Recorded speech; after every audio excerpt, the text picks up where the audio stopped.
します。おー、ラスボス降臨けど。屋敷手前ですか？ここですよ。言ってた新婚さんいらっしゃってたやつ。これ、新婚さんいらっしゃい。こんにちは。さっき見てました。こんにちは。この机のものは絶対捨てるな。やばい。もう上とかなだれ起きそうだもん。これはね、未来の服なんですよ。ぎゅうぎゅう詰めっすもんね。これ絶対まず服傷むし、これ。大変なことになってます。はい。見慣れてきたな。それはやばいです。悪い環境になり始めたらやばいです。おー、ですか。物に殺されるところだった。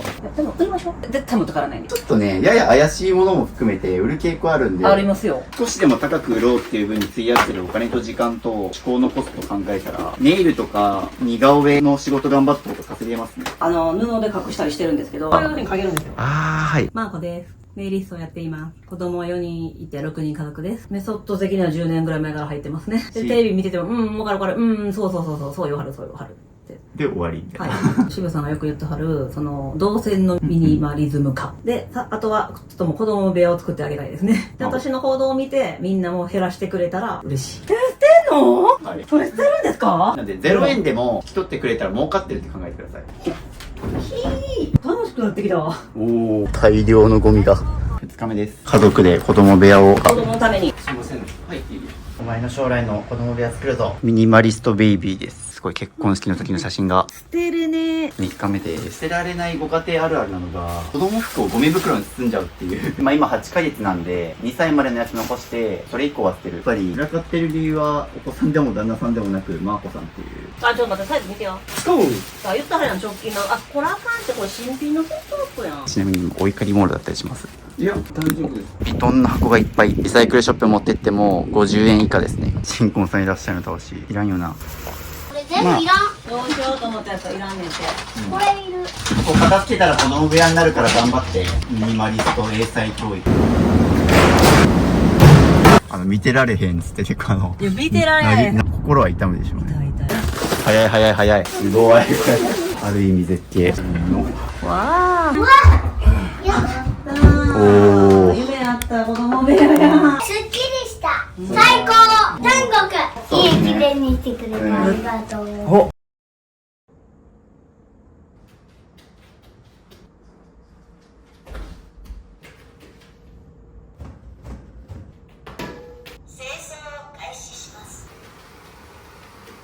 ということで今日も物を減らしていくんですけども、なんと今回は6人家族、赤ちゃんもいて子供が4人、しかもマイホームがあって2階建ての戸建てということで、物も人数も過去最大級ということで、ちょっと本当に減らせるか不安なんですけども、よくですね、家族がいるから物が減らせません、子供がいるからパートナーが物を減らしてくれなくてっていうので減らせませんとお悩みめっちゃいただくんですけども、もう今回はそういう言い訳をさせないためにこの動画を撮って、もう綺麗にきっちり家族がいようが子供が何人いようが綺麗に片付けられることを証明するために、僕は今から京都に行きます。で、今回はこの企画で初めて3泊4日連続で物を減らしてきました。というのも僕、物を捨てられない人の共通点として短期集中で取り組んでないっていうことをよく言ってるんですけど、それで僕の YouTube 動画ではこう1日2日3日とかこうまとまった時間で1回8時間くらい片付けてるんですけど、それって1回片付けて、でまた 1,2 ヶ月後開けてもう1回行ってみたいな形でちょっと期間を空けて何回か撮ってたんですけど、今回は正真正銘の短期集中ということでもう3泊4日連続で片付けてきたので、4日間で人の人生はどこまで変わるのかという点でも見てもらいたいです。で今回、お邪魔するのは京都にお住まいのマーコさんですね。40代女性です。でネイルサロンをしていてっていうご家族なんですけども、でこの後 Zoom の映像をお見せするんですけども、もともとマーコさんは僕の物減らし相談会っていう1対1で僕と話せる Zoom の相談会に来てくれた方で、参加したい方は概要欄の URL かこちらの QR コードから追加できるんですけども、そこでこう物が減らせませんで、こう私のクローゼットがパンパンで家族がいるから捨てられないとは言ってるんだけど、根本の理由は私が捨てられないから家族も捨ててくれないっていうのは自分でももう分かってるからっていうので、どうしたらいいですかってなので YouTube みたいに支部を家に呼んで物を減らしてほしいよという方はぜひ概要欄のリンクから LINE 登録してみてください。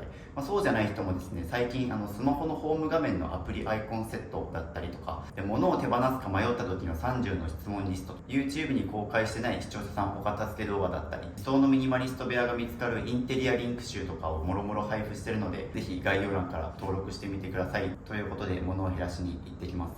よろしくお願いします。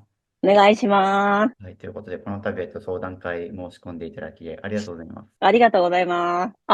ピンクの方はい、みーさん。がすごい面白くて、スイッチ入りました、あれで。もう売るために全部置いてるんですね。で、リサイクルショップとかにも働いてたんで。特にリサイクルショップで働いてる方と僕初めて会ったので、そういう職場の経験があるとなおさら、安いものも含めて一応値段はつくみたいなところで、もったいない精神が。で、本も買いました。もうすぐ届きます。ありがとうございます。そもそも片付け自体は割と前から取り組んでるのかなと思ったんですけど。何年やろもう4年ぐらい。いや、1回1日がかりでやりました。その時はめっちゃ減りましたけど、やっぱリバウンドですね。今の部屋の量だとさすがにちょっと1日じゃ片付かないかなと、全体は。子供が4人いて、6人家族なんですけど、子供のもんもすごい多くて、ほんま片付けれない子たちで、私のせいなんですけど。大前提、まず人のものを考えるよりも、自分ね、お前やんやね。そうなんですよ。3日間も集中してできないってか、もうご自宅はやらないんですか？いや、来てほしいなと思ったらなかったんで、もし興味があるのであれば、来てもらいたいって思ったんですよね。こんな多い家嫌でしょ。むしろ、多い方が、ピンクの壁紙、すごい。ただ、ここがはい。子供たちが自分らの部屋にしたいって言ってるけども、こんななんで無理です。しかももったいないですね。この空間一室が大きになってるから。そう、新婚さんいらっしゃい2回出たんですよ。マジですか？なんで、部屋の写真をちょっといっぱい送っといてもらえると。はい。はい。って感じで、すみません。ありがとうございました。ありがとうございます。こんにちは。よろしくお願いします。ありがとうございます。いえいえ。っていう感じで、早速ちょっと足元見たら、結構物は詰まってますね。やっぱそんな感じですか？はい。玄関周辺は割と詰まってますね。やっぱそうですよね。逆にここら辺とかすごい綺麗だなと思ったんですけど。そうでしょう。はい。ちょっと捨てたんです。なるほど。そこは自信を持たれてるんですね。いや、誇りを持ってる。今回があるんで、はい捨てたんですよ。これでもそうですね。減らしてじゃあ、じゃあここは頑張ったんですね。頑張ったけど。はい。今日お邪魔するのは、マーコさんのご家庭です。よろしくお願いします。はい、ということでですね、早速片付けする前のルームツアーをさせていただきます。はい、という感じで、玄関はさっきお見せした通り、玄関半分くらい埋まってるっていうところで、ここですね、ちょっとこの中身見てもいいですか？いいですよ。靴。ちなみにご家族は何人で？6人ですけど、一番下から8ヶ月なんで靴はないですね。じゃあ実質5人ですね。私やね、これ。ちなみに、マーコさんの分はどっからどこまでみたいな感じですか？もう多分全部。全部、ここほぼ。たまに子供の入ってますけど。じゃあ、ほぼマーコさん。私です。ご自身の。他のご家族4人の分他のは。ご家族はもう、こんなん逆に4人ここに収まってるから少ない。少ないですか？4人でこれだったら多くはないですね。旦那のとかも多いやろとか。ちょっとぎゅうぎゅう詰めですけど、収納できてないんで。実は溢れてるもんな。溢れてて、ここはもうなんかもうようわからん。そっちもあるのか。季節外のものを放り込んでますね。しかも、放り込み方がビニール袋でできるみたいな。その方がこう、バンバンっていけるんで。なるほど。取り出しやすいようにしてる。取り出しやすい。傍から見たらゴミかなと思っちゃう。本当ですか？これはなんか、ちょっと冬のもんです。なるほど。でも本当にここ全部靴ですね。そうです。でもやっぱりマーコさんがもうスペースの3分の1か半分くらい取っちゃってるから。めっちゃある。これでも今日来てくれはるんで、はい。10足ぐらいは捨てました。これでも、そっか。じゃあ頑張って。ガーってこっちみたいになってました。なるほど。じゃあ結構頑張って減らしてくださったんですね。隙間ができてるけど、ここに入れきれてないですからね。どうにかしたい。了解です。お願いします。あとは、傘が家族6人分、5人分かな。1、2、3、4、5、6、7、8。これでも10本ぐらい捨てました。じゃあ結構、本当に結構頑張って減らしたんですね。一応これはね、割と綺麗な方ですよ。綺麗な方なんですね。で、あとはここに、そうですね、玄関だからアウター類と、あと鏡が。そうですね。あるという感じで。この辺はもうね、着ないんですけど、手がつけれてないですね。なるほど。着ないなら減らしましょうか。ですよね。で、早速こっち入っていくと、あとこっちはトイレかな。トイレです。トイレは割と綺麗かな。ここは収納とか。そうです、収納ですよ。ここが魔境だったりして。ちなみに、シーサーとかありますけど、沖縄出身ですか？沖縄人なんですよ、旦那が。これはうちなぐちカレンダー。あと、ここにあれですね、無印良品の。そうです。これねこれ大好き。時計がありますねう。ご家族仲いいんですね。そうですね。子供たちが書いてくれたよ。大家族は初めて違いますシルさん。あ、大家族初めてです。いやーできしかも、ます。ちなみに今日は3日間時間取ってるんで、もう2泊3日連続で片付けます。はい。水回り行きます。はいあり。のままですよ。ね、結構広いから、まあ、ちょっと片付ければ綺麗になるかなと思います。なりますかね。でもお風呂は割と。まあでも、いや、まあお子さんいるから、ここにあれなんですね、浮き輪とか。まあ、ちょっと見直そうかな、なんか。こっちは趣味、どうですか？これ開かないんですよ。開けてもいいんですけど、はい全然この部屋も入ってもらいますよ。はい。ちょっとなんていうんですか。開かないってどういうことですか？なんていうんですか、こう机これちょっと早速僕だったら見直すとこですね。じゃあやってもらおうかな。はい。だってこの置き方はもったいなくないですか？扉これ1個実質使えてないもんな。ほんまやな。なんかそういうのももう頭から離れてました。これ実質無駄な扉ですからね。だから、粘着テープつけたらこれぐらいの。そうですよね。生活動線ちょっと後で見直しますが。これがリビング。これがリビングです。おーありのまますぎて。ピンク大好きなんですか？いや、いやって。これピンさんみたいな感じではない。なるほど、はい。こだわりのないピンクなんですね。犬飼ってて、結構汚されたんで、塗りました。塗ったんだ。ちなみにここマイホームですか？マイホームです。なるほど。夢のマイホームをピンクで塗ってくれるから好きなのかなと思ったら、いや、別に好きではないと。はい。可愛いかなと思って。なるほど。っていう普段か、は、布で隠したりしてるんですけど、布で隠すお客さん来るときは。というとちょっとやってもらっていいですか、それ。普段布で隠すって何？近場。こういうふうにかけるんですよ。はい。だからここはあれするんで、後の全物は全部ゴミ袋に入れて、はい和室に掘り込んだら割と綺麗な家。いや、まあ、それ隠してるだけですからね。そうですっていね。うので、そういうのがもう家になります。それ隠す理由って何ですか、これで。いやもう汚いからです。汚い、蓋を閉じるみたいな。ごちゃごちゃでそうです。なるほどいつでも誰でも呼べる家に憧れています。っていうので、ここは普段布で隠してる。シブさん。ありがとうございます、永久。あとそこに、もう一冊。これは、はい。確かにもう物いらんのじゃんみたいうな。っていので、定番のミニマリスト本ですが、まあ本当に片付け、物減らしたいっていうのはすごい伝わってきますね。多分勉強してきたんだろうな。勉強はしてきたんで、メソッドは分かってます。メソッドはあるけど行動に移せておらずこうなってるっていう感じですね。だから移す時間がないっていう言い訳。はい。やる時間がないみたいなで子ね。供泣いたりしてるし、あんまりね。まあそうですね。お子さんも育ててらっしゃるので。とはいえやっぱりまあお子さん、そうですね。ご家庭がいる人ほど物を減らした方がいいっていうのはよく言ってて、やっぱりこう、片付けないから時間が生まれないんですよね。探し物とかなくし物とか、片付けに時間取られちゃうから。まあ本当に大変なのはわかるんですけど、だからこそちょっと今日の3日間で頑張って。できるかな。今日も強制的に3日間ね、抑えてもらったんで、連続。そうですね。こういう機会がないと。もう金土日ですね、はい金土日もう3日連続で片付けるんで、ちなみにこれあれですね、うちと一緒のジョイントマットですよ。みたいね。はい、みたい。偶然ですか？友達の家ですごいってなって、はいその子おすすめで買ってたら、ジェシブさんも、一緒かなと思ってて。そうです。うちもこれ、我が家の真っ白く、ね。なんか赤ちゃんのご自宅によくあるジョイントマットで、はい。お色も一緒ですか？そうもう全く一緒です。じゃあ一緒です。ここは白とピンクのお家なんですね。そうですね。で、本当にこの辺りもありのまま映していいっていうので、いやでもなんか幸せなご家庭でいいなと思って、はい、仲はいいと思います。素晴らしいご家庭なんですけど、ここだけ見てるとなんかご家庭にトラブルあったかなっていうような、本当にうちとかそうなんで、まあ、ゴミ屋敷とまではいかないんですけど、ゴミ屋敷手前ですか？まあ、お部屋の10人くらいですかね。お部屋か、やっぱり。そうですね、もう、綺麗ではない、間違いなく。やっぱり、それを脱したいんですよ。まあ、うちも最近ちょっと実家を片付けようっていうのを家に帰ったんですけど、まあ実際自己破産した時にうちもこんくらい散らかったんで、僕のイメージは、まあやっぱり、自己破産手前の家。そうです。なんか家庭に問題あるのかなみたいに思っちゃいます、僕は。こういう家見ちゃうとね。まあまあ。ないんですけど。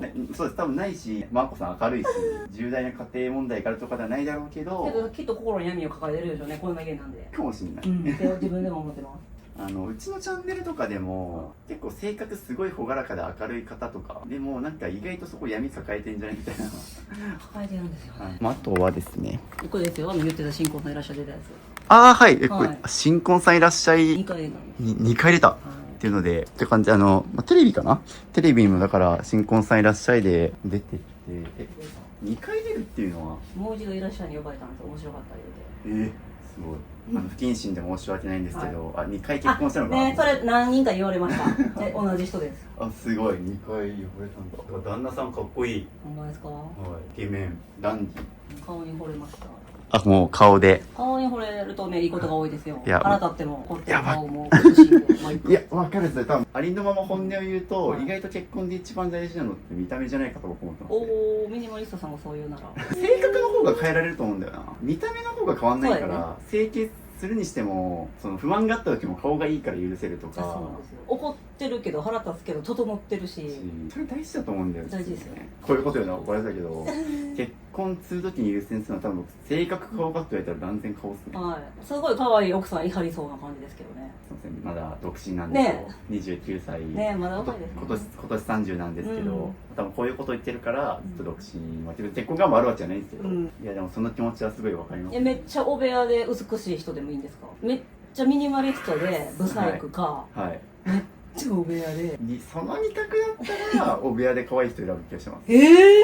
ミニマリスト。あれ自分が変えていこうみたいな。まあそうですね。汚い部屋は僕が片付けられるし、まあなんかあと僕がどっちかというとなんか別居婚したいみたいなのも言あーってるんで、同じマンションで別の部屋借りるとか。まあ、なるほどそれで向こうが散らかってるんだったら別にいいかなと。へすごい顔がかっこいい旦那さんがいらっしゃると。明日こちらのイケメンな旦那さんに直接僕もお会いするので楽しみです。で、まあ旦那ははいそんなわざわざ読んではい来ていただかんでも、はい俺に任せてくれたらゴミ袋さえくれたら全部捨てる以上って言われたんですよ。あそういうタイプはい。そうですね。なおさらそういう旦那さんの方はなんか僕はいいんじゃないかなとは。あまあ、だからこそ、マーコさんにちょっと今問題あるって感じですよね、多分。そうですね。多分私この家の物量9割ぐらい私だと思う。 9割私が頑張れば。ああ、じゃあ逆に旦那さんはそんな心配しなくて良さそうだな。めっちゃめちゃ物ありますよ旦那。でも9割くらいマーコさん世なんで多分大丈夫っていう感じでですね、まあ、逆から見るとこんな感じで、まあ、ここはリビングですね。ダイニングテーブルとソファーあって、でいい感じのテレビもあって、まあそれゆえにもったいないかな、こういうところどころも物の住所なしというか、置ける場所どこでも置けるし、まあ、ゴミもちょいちょいあっちこっちあるから置ける場所全部ゴミ箱みたいな。ゴミは一応ここだけなんですね。あ、なるほど、そうなんだ。こちらは和室ですね。和室がそのままつながっていて、和室だけどあれなんですね、多分ジョイントマットでそう引いたんですよ。引いてるんですね。はいはい。私と一番下の子が寝てるんですけど。ここ、じゃあ、寝室兼子供部屋か。今気づいた。この机のものは絶対捨てるな。なるほどね。まあでも。渋さんに言ってるんじゃない、ママ。ママに捨てるなよって意味だね、これ多分。なるほど。渋さんを傷つけたらあかんと思って。なるほど。まあでも分かりやすくていいかな。逆に言うと。逆に言うとここ手つけなくていいってことなんで。はい、つけないです。はい。っていう感じで、まあ、人のものは勝手に捨てないっていう方針でやってるので。はいまあでも、どっちにしろ、この辺りとかはちょっと、枕元すぐにこういうちょっとでっかい収納があったりとか、まあこれちょっとなんかあんま安心して寝れないなっていう。地震が来た時とかってことですか？そうですね。やっぱ枕元に高いものあるのって良くないんですよね。確かに。これ倒れてきたことありますしね。ですよね、はいそうそう危ないなと思ってそういう意味でもちょっとここ見直しますね。ね率直な感想を言うとやべえこれ3日で終わるかなっていう気がする渋さん、3日目フリーじゃんと思ってたんですけど。いやまあ大丈夫です。おそらくめっちゃ本読んだりして学んでくれてるからうんうんうんうん多分機械こういう部分に強制的に機械作れば捨てれるタイプだと僕は信じてるので。そうですね、と思ってはいるんですけどね。はいこれまだ1回だけですしね。あそうですまだ今見てもらったの。そうです。2回もあるんでし。かも自分の家を自分で切ったねって言ったくらいなんでいやでもそれ嫌でしょやっぱ。嫌ですよ。いや私実家母すごい綺麗好きなので、はいめっちゃ綺麗なんですよ。せっかくのマイホームだからこそ綺麗にそうなんです。いつでも呼びたい人。そうですね。これ確かにちょっと人呼べないかな。いいですよね。で、このまんまキッチンに、なんか、足の踏み場、ところどころ塞がってますが、そうですね。はいそうなんですね。まあなんか、広いから、多分普段日常的にね、ご飯作る分には問題ないんでしょうけど、いやもっと広く使いたいですけどね。そうそうそう、ですよね。あと、ここ、あれなんですよ。散らかってない人あるあるなのが、この窓の出っ張りに物を置きがちっていう。散らかってる人あるある。そうですね。あ鰹節がありますが、ここら辺も片付けましょう。冷蔵庫みたい。ここにあります。はい。まあ、ギチギチ感はあるけど、超ギチギチでもないみたいな、この絶妙めっちゃな。悪くはないでしょ。はい。まあまあ、良くもないけど、みたいな。よくもないね。ただまあ、食材いろいろ溢れちゃってますからね。そうですね。そのまま上に行きます。階段があって、はい。で、部屋が1、2、3個あると。はい、3個あります。で、こちらから失礼しますが、こちらが寝室です。寝室、こちら誰の寝室だろう。私と一番下以外です。なるほど。旦那、息子、娘2人です。あ、旦那さんもここ寝てるのか。はいまあここでみんな寝てて、スペースの半分なんかもうすごいね。これもう誰が誰のこれわかんないですもん。まあちゃんと皆さんは多分認識してると思うんですけど。はい、一応名前書いてあるんで。で、あとここにもなんかいろいろ。それは娘のジブリコレクションです。ああ、なるほど。こっちですね。これジブリコレクション。ジブリが大好きなんで、自分で色々作ってはるんで、ここは多分一切手をつけれないです。了解です。まあここは大丈夫なんですけど、その上かな問題なのは上なんですよ。私のはい。パンツ。あ、ここがじゃあ、マーコさんのマーコ服。マーコ服。はい。まあ、早速このタンスが良くないんですよね。まあ、中身が見えないから、まあ、僕推奨してるのはそのオープン収納って言われるような、なんか中身が見える、そのまんま置く収納がいいっていうのを言ってるんですけど、やっぱこういうのがあると、ね、詰め込んじゃうから、まあ、ここも見直しましょうかね。まあ、一番いいのはもうこのタンスなくすことですね。タンスもちょっと見せてもらおうかな。しかもなんか、めっちゃ開けてから閉めづらくなってるし。ね。はい。使いづらそう、これ。閉めるのも大変。あと冬物とかですか？違いますよ。夏ですよ、全部。全部夏。全部夏ですよ。全部服がここに。ボトムス。ああ、すごいぎゅうぎゅう。これは、パジャマとか、入りきれなかったボトムス。なるほど。で、さらにまだ上溢れてるからこれな。は、一回だけ着た服。一回だけ。でやっぱり、まあ、この寝室はめっちゃ広いから、こんだけ広いのにこう、物が溢れてるからもったいないですね。まあ、6人家族とはいえ、物が多くて溢れすぎっていうので、で、そのまんま、こっち。こっちはあれですね。はい私のお仕事の部屋で。ここ見せて大丈夫ですか？いいですよ、全然。あーって感じで、ここは仕事部屋で、まあ、ここが唯一、ん片付いてるかな。そうですね。あ、なるほど。じゃあ、ネイルサロンやられてる。はい。ってことは、ここでネイルサロンやってるってことは、はい。家入ってここに呼ぶってことですよね。そうですよ。はい。玄関入ってからここまでは来られまじゃあお客さん入ってきたら、魔の玄関を通過しないといけなす。い。そうですね。ね玄関必ず見張りますね。あー、なるほど。まあ、僕目線だったらなんですけど、お客さんで入った時に、ちょっと玄関にギューってなってると、ちょっと大丈夫かなと思っちゃう。ほんまですか？やっぱなんかちょっと、散らかってる人って、ちょっとだらしないのかなとか、仕事できるのかなみたいな、ちょっと思うじゃないですか。まあ、必ずしもそうとは限らない。別に散らかってる人でも仕事できているけど、少なからずプラスの印象にはならないから。ここは大丈夫ですか？こうパッと入ってきた時は大丈夫ですか？まあまあ、いいんじゃないですかね。ややね、若干詰まってる感はあるんだよなそうか。ごちゃごちゃ、まあ、綺麗だけど、アドバイスいただきたいかな。他の部屋見た後だから綺麗に感じるけど、なんかちょっと惜しさは感じますね。ちょっとはい、この辺りも見ます。なんか多分片捨てれるものあると思うんだよな。ここからもまあですよ。ここからままあ。おー。もうそうですね。開いてないですもんね、これ。これはレジャーです。あー、なるほレジャー入れど。もうこっちに突っかかってるから開かないんだ。開かないです。堂々と間ですって言ってるけど、ちょっと事の重大さをもうちょっと自覚してほしいですね。そうなんですね。はい。トイレね。はい、セカンドトイレ。セカンドトイレ。あー、まあここはいいんおじゃない？客様も使わはるんでね。これはまあ。おー、じゃあ、めっちゃまあやばいっすよ。めっちゃまあですよ。電気つけますね。おー、これはゴミ屋敷。これはやばい広いからどうにかなってるけど、てか、まあ、あそことか、ゴミ袋はなんか、これはね、はい。未来の服なんですよ。未来の服。子供に、はい。あー、は4い。人目前行った時みんなめっちゃくれて、はい。財布で分けたんですよ。多分、マーコさん、親戚とか友達多そうって勝手な偏見。あ、多いと思います。親ですね戚はそんないないですかね。うん。もらい物がいっぱいなんでしょうね。そうですね。あれ全部一番下の子のためだけの服です。まあ、しかも子供服って、まあ、お子さん4人いるから、結構ね、子供服代もバカにならないっていうので、まあ、ありがとうっていう感じでもらっちゃったんですね。すごく助かるんですけど、未来に使うものを残し続けると永遠に片付かないですね。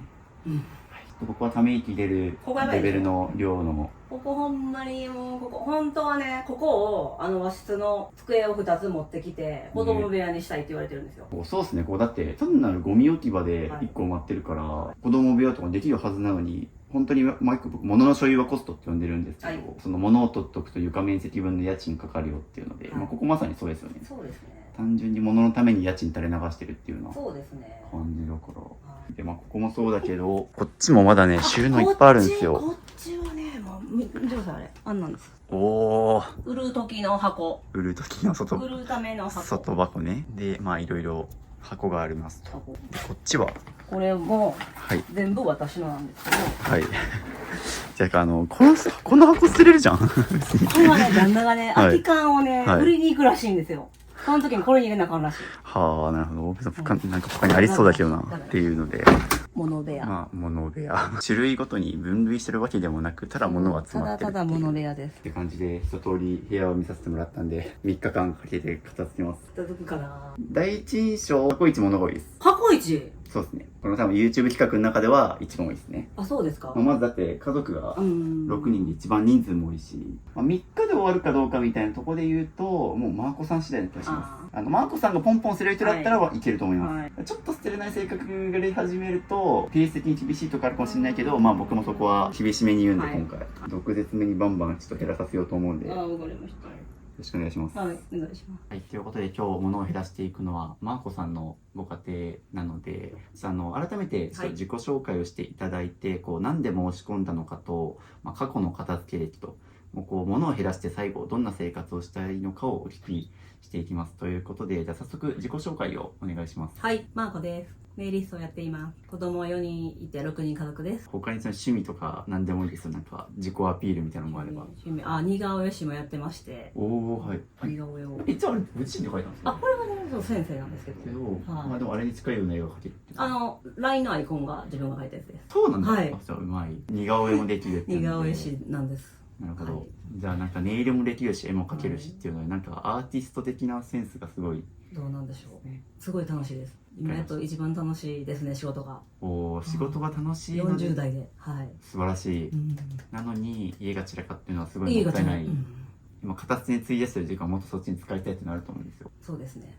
はい。じゃあこう何で申し込んだのか経緯をお聞きしたいです。経緯はですね、はいいろんな方の本を読んだんですね。はいでその都度全部やってきましたが、リバウンドしたりできなかったりして、はいで渋さんを見つけて、動機も抜かれたというか、はいありがとうございます。皆さん、売ることは別にいいって言ったはったんですよ。すぐ売りに行きなさいよとかそんなのだったんですけど、渋さんはもう、売ることもダメ。この物量が多い人は。そうですねね。僕の場合は物が多い時は売って少なくなったら売ったり譲ったりしていいよって言ってるんですけど、物が多い時の人って安物買いの全入しないしてるとかで、あと売る譲るをこう言い訳にしてずっと減らさないで、押し入れがずっとメルカリで売るものコーナーみたいになったりして一向に減らない人が多いから、初期段階でできるだけゴミで捨てるのを僕は推奨してます。はい。それのメソッドが初めてやったんで、もう、はいってなりました。あーすごいと思って。そこなんですね。そこです。はいもう私には捨てることしか許されてへんねやと思って。そうですね。売るもダメ。うんあげるもダメ。で、大きい家具はあげてもいいって言ったはずで。そうですね。なんで僕がやってるメソッドとしては、ゴミ袋に入るものはできるだけ捨てて、どうしても値段がつくものも1万円超えとか、高額なものは当然売ったりしてもいいんですけど、みんな結構数百円のものとかでも売ろうとしたりするから、そうですよ。で結局それで例えば出品手数料と配送料含めたら全然儲からない。で、なんかそのメッセージのやり取りですごい疲弊する。値下げしなきゃとか、売れたかなとか。で配送持っていくのもめんどくさいしっていうことをみんな考え始めると後回しにしちゃって、結局土日はなんか家でゲームしたり外出しに行ったり片付けを後回しにしてっていうので5年10年そうですね、多分5年10年片付いてないみたそいうなですね。はい。っていうので、あとね、ゴミで捨てるのって、最近こう SDGs とかエコ問題的に、シンプルに自分がお金払って買ったものをゴミで捨てるのって罪悪感もあるし、もったいないって気持ちもすごいわかるんですけど、なんかそのゴミにしていいやと思えるものをもう持っちゃってる時点でダメなんですよね。エコじゃない。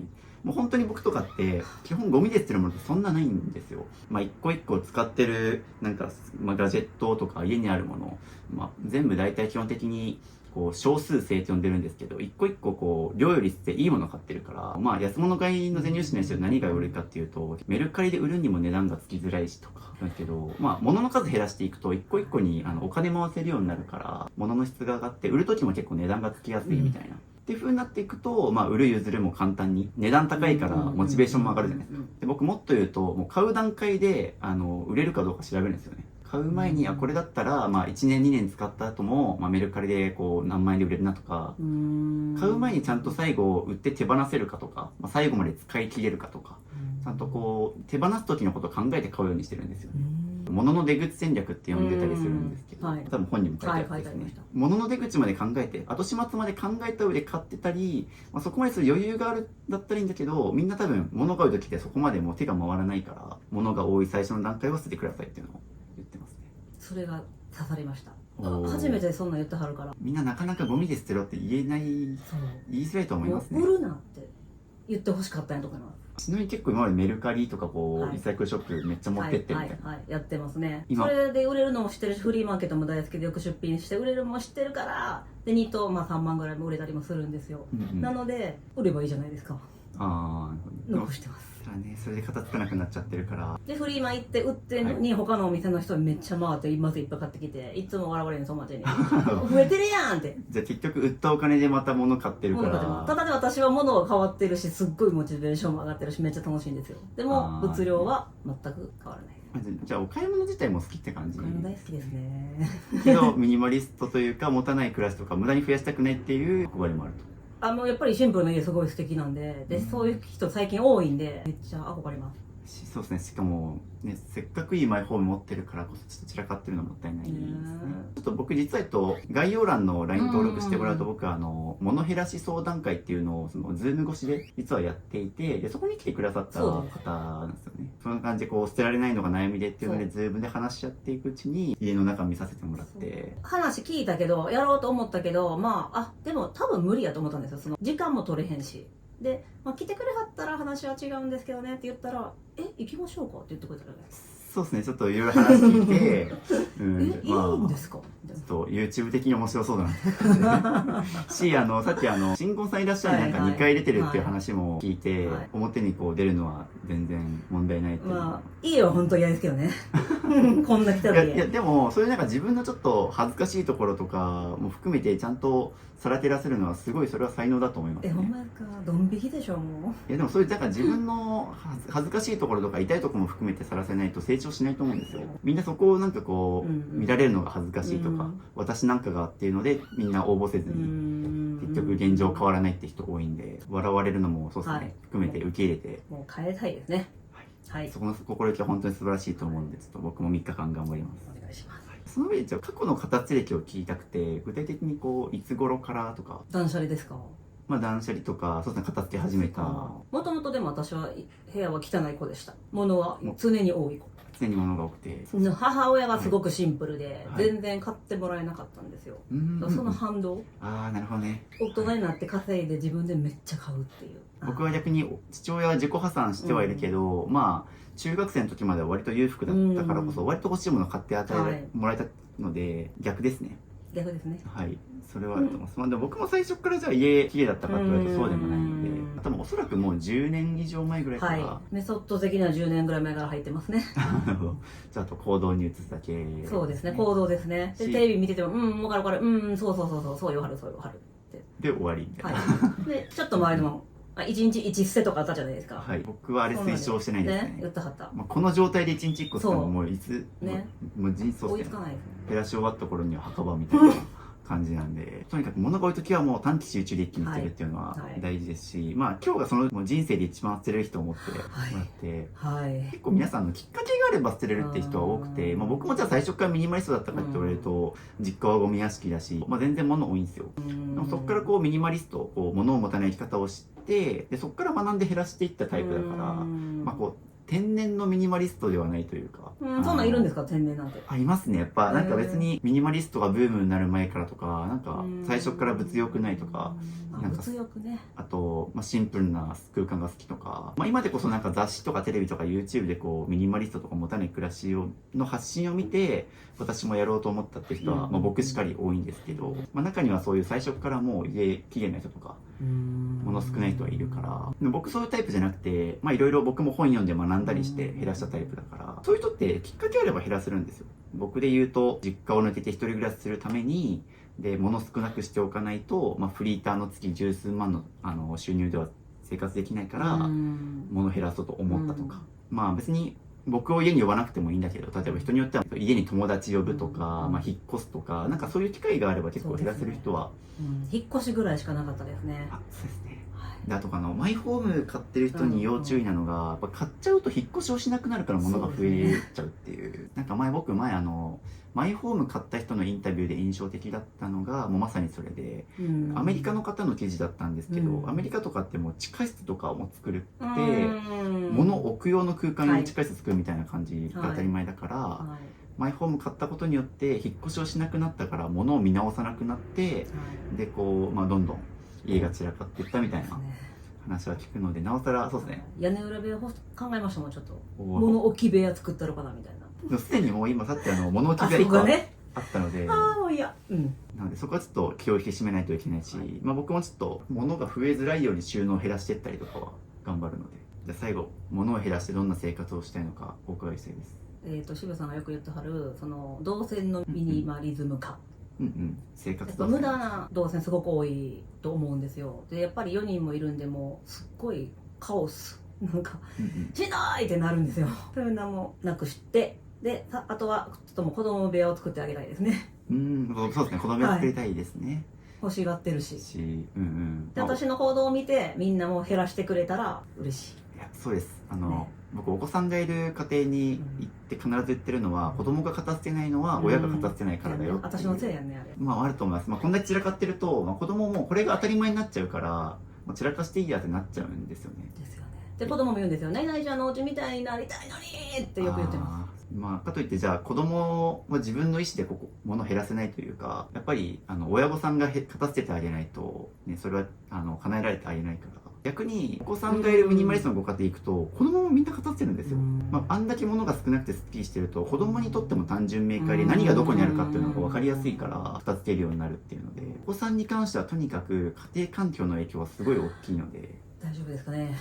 まあ、もう10歳やけど今からリカバリーしていきましょう。大丈夫ですか。し、まあなんかさっきまだ生まれたての赤ちゃんもいるってことだったので、はい、まあ、さっきね、どんどんお子さんも大きくなって子供部屋も必要になってくると思うので、このタイミングで片付けましょう。はい、という感じで、じゃあこれから真子さんの家を3日かけて減らしていきます。よろしくお願いします。よろしくお願いします。どこからですか？服ですか？あ、そうです。もう分かってらっしゃいますね。はい、まあもうあっちこっちどこも全部物が散らかってるのでどこからやってもいいんですけど、服からいきます。はい。今一発で服から減らすんですかっていうのをおっしゃってたので、メソッドは頭に入ってる感じです。読んでますよ。あとは実行に移してください。実行にはい。これ新婚さんいらっしゃるイエスの枕。これ？こんな汚い枕。これ知ってます？はい、新婚さんいらっしゃるイエスの枕。知らなかったです。番組名は知ってるんですけど。あ、テレビないですもんね。そう、家にテレビないから、番組の名前は知ってるけど、内容もわからないし。これ多分見る人が見たら、おお、イエスの枕やってなるんですけど。あ、もう今は多分ない。なるほど。はい、っていうのでですね、早速服から減らしていきます。ここに、マーコさんの服が全部あるとのことなので、こっち、ここ、あそこ見てなかったな。あ、やばい。やばい。やばい。あ、ここ見てなかったけど、あ、こんなあるんだ。もう上とか雪崩起きそうだもん。やばい。やばいっすね。で、こっちのクローゼットは旦那なんで、はい。まあ、触るなと言ってました。了解です。これは大丈夫やと。了解です。そこはちょっとノータッチで一旦、後で、まあ、旦那さん直接会った時にちょっと聞いてみますけど、まあ、まずちょっと先にこっち片付けないと、だって、旦那さんだいぶ多分譲ってますよ、だって。そうですね。旦那さんだいぶコンパクトで、しかもまだこっちにもあるから、そうです。ちょっとね、広さゆえに生きてますよね。そうですね。いや、本当にそうです。置ける空間がいっぱいあるから買っちゃうんですよね。うちの片付け企画は基本服から減らしてるので、早速減らしていくんですけど、まあ、ちょっと服から減らしてる、はい、ほんとけながらですよ。笑っちゃう。笑い事じゃないんですよね。笑い事じゃないですよね。そう、笑えるけど笑い事じゃないですよ。割とこの状況。普通に家が広いから助かってるけど、一般的に言うと、ゴミ屋敷、入門入り口ぐらい。あ、入門ですか？やだ。で、まあ、一応服から減らす理由なんですけど、まあ、大体みんな、まず服買いがちなんですよね。もう春夏秋冬で別にもう服持ってるのに、みんなすぐ季節が変わると買いに行っちゃったりとか。で、持ってると服から減らしていくと、まあ、毎日身支度するから、もう減らした次の日の朝から服選び楽になるから効果出やすいです。みんななかなかこう物を減らしてっても生活の変化感じなくて、でモチベーション続かず片付けが進まないって人多いんですけど、服から減らすともう減らした瞬間次の日の朝から楽になるから服っていうのと、まあゴミ袋に詰めやすいし、まあ高い服があったとしてももうリサイクルショップにすぐ持っていきやすいんで、っていう意味でもなんか迷った人は服から減らすのがおすすめですし、ここ大体クローゼットってみんなリビングとか寝室と直結してるんで、ここが開くと例えば床に散らばってるものとかもこっちに入れられるんですよ。ここが開くことによってなんか他のものも片付けられるようになるので、クローゼットから減らすの本当におすすめなので早速いきます。収納とかクローゼット片付けと鉄則で全部出すってことをやるんで、全部出します。言ってましたね。はい。これ大変だよ。大掃除始まったよ。ちなみに今日ですね、時間制限があってですね、今日から3日、今日6月14日なんですけど、で今日11時終了なんで、お子さんが帰ってくる17時までに終わらせないといけないので、実質残り6時間ぐらいですね、今日は。6時間か。初日がみんな一番ダメですか？ダメってか。はい。一番大変です。ただやればやるほど楽になっていくんで、はいここが一番峠と思ってもらって、はい。だとね、今みたいに、こう、ポンって泣いたじゃないですか。そういうところからこう雑さが伝わるんですよね。いいですけど。っていう感じで作業スペースできたので、全部出すんですけど、全部出す目的としては見える化したいんですよね。その何がどこに入ってるのかとか、自分がどれだけの量の服持ってるかっていうのを把握するためにやるので、吊るしてある分は大丈夫です。もう見えてるから。ただ衣装ボックスに入ってるものと上にぎゅうぎゅう詰めにしてあるやつはもうやってきた。そう、もうブラックボックスすぎて中身わからないからもう全部出します。取り出してる段階でもう上からなんかスリッパが出てきたりしてるんですよ。なんかもう両とごちゃごちゃなんで、こうそこにいないんですね。これカバンですよ、これは。カバンのところから今スリッパが出たじゃないですかみたいな。はい。っていう風にさっき生活動線見直したいっていう意味でもこう物が物別に仕分けられてないから探し物なくし物が増えるし、はいでこうやって全部出していくと、はい。あ、これここにあったんだとか、はいこれ持ってたんだってことに気づけるので、みんなこれを面倒くさがらってやらないんですけど、まとまった時間取らないとできないし、これをすることによって改めて自分の持ち物を把握できるので。今年のハロウィンで探されてたやつや。ああとかね、はい。じゃあもう早速ちょっとここまたしたいけど、はい一旦ちょっとこの段階では見てみましょうか。はいカバンがいっぱいあるんで、カバンが大好きで、カバンちなみに下にもあるんですけど。下にもあると、じゃあ持ってきましょうか。下にある、はい、下にあるカバンも全部ここに。オールカバンですか？オールカバン。ちなみにカバンはどちらに？こっちか。あ、なるほど。持ちますよ、一部。いけますか？はい。カバンが大好きで。カバンが大好きで。このタイミングで家中にあるカバンと服を1階から2階に持っていきましょうか。っていう感じで家中にある服とカバンをここに今集めてきて、じゃあちょっとなんか埃っぽさが出てきたんで、ちょっと僕危ない。あ、すいません。点鼻薬をちょっと打ちますね。すいません。っていう感じで対策バッチリ。バッチリ。よし。上がカバンいっぱいだったんで、一旦全部出して、でもうこのタイミングでカバンですね。今これがもう全部マーコさんが持ってるカバンです。全部見える化したので、例えば、直近1年で使ってないとか、機能が被ってるとかですね。同じようなトートバッグ、同じようなサイズがあるなとか、これは金曜歴用なとか多分、これでわかると思うので。そういうアドバイスを求めてるかもしれない。あ、です。っていうので、大前提として、うちの片付けの方針は、いるかどうかで迷ったら減らすっていうのをやってますね。これは言いますって、パッ。いる。これはもう絶対したくない。いります。ちなみに最後に使ったのは使ってない。最後にあ、使ってへんわ。ですよね。はい。みたいな感じで、例えば、これとこれとかってちょっと、サイズ感も似てるし、同じ手提げのトートなんですけど。でもこれバリバリ使うんですよ。これ今週も2回ずつぐらい使ってます。じゃあ逆に、これは本当に使います使います。絶対。絶対使う。じゃあこれ残していいんで、他、例えば。そう思ったら、これは使ってないな。みたいな。あ、そうですね。まさに。多分マーコさん、このサイズ感のカバン好きなんですよね。で、多分買いがちなんですけど、使ってるのはこっち。ってなると、これはいらないですね。っていうようなのが、多分全部見ることによって、今改めて把握できたと思うんですよ。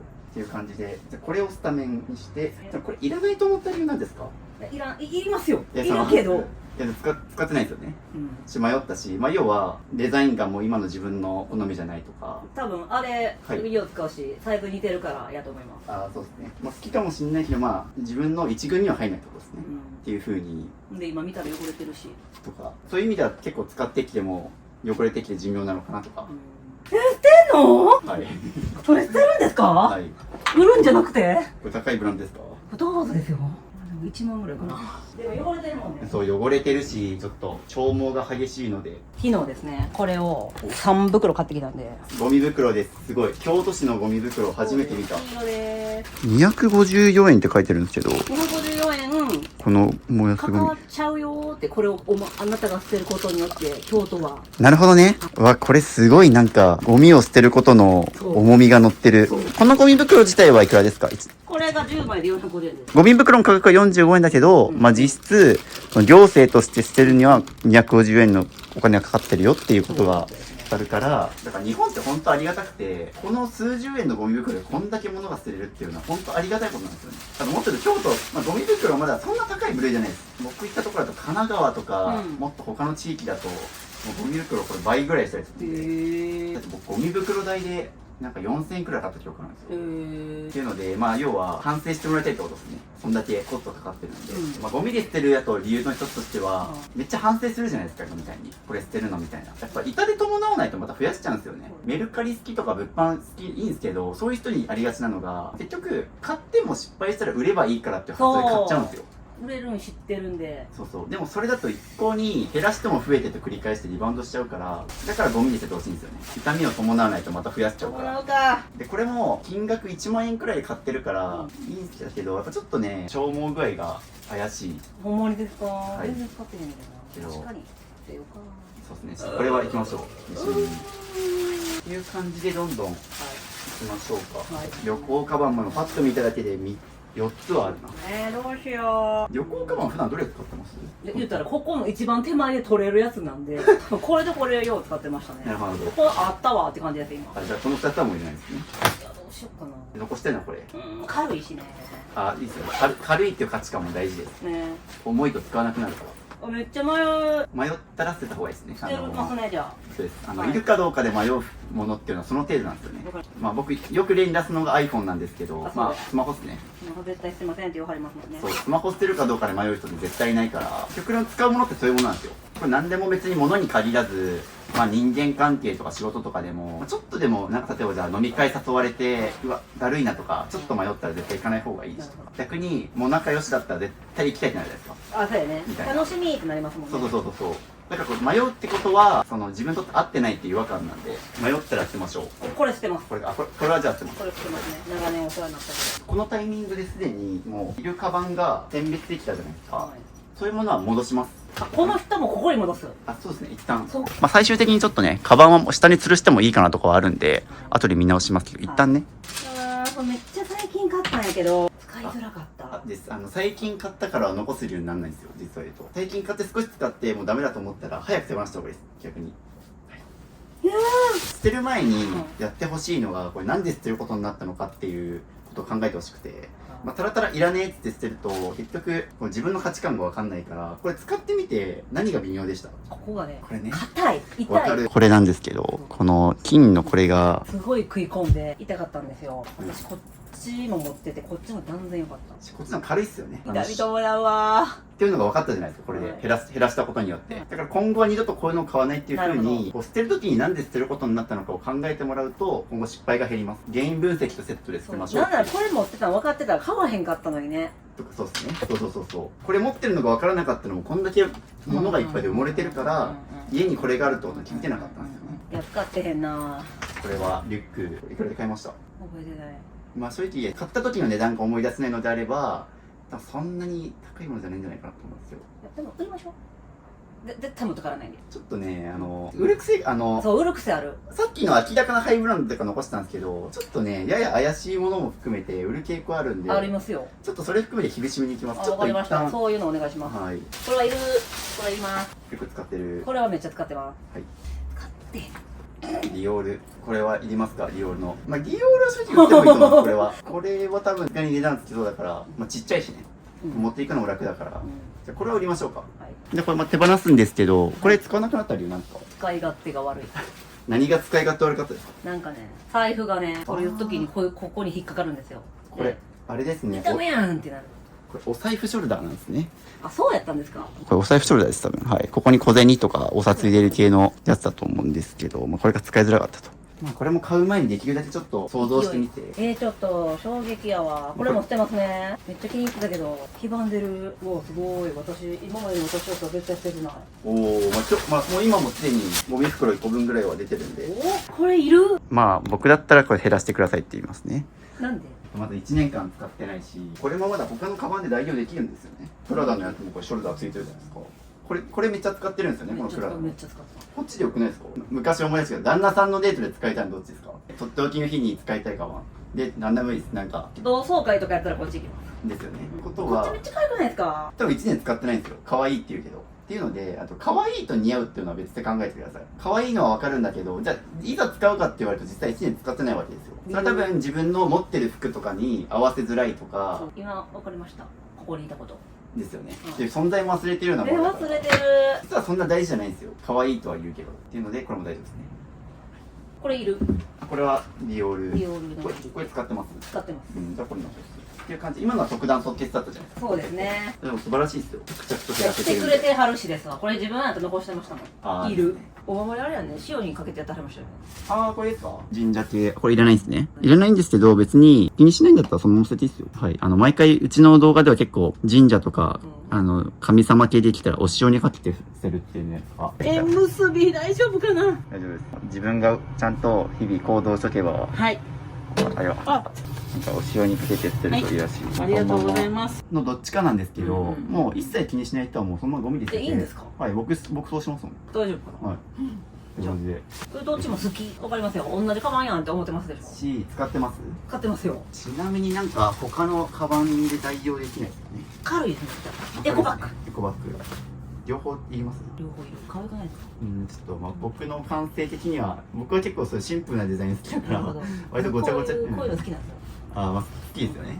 僕も関西の方勝たせるときは大体みんなこういうの好き。好き。思い当たる方が一人いますね、僕は。あ、そうですか。はい。まあそこははい、本人がお好きなら好きです。これで取って。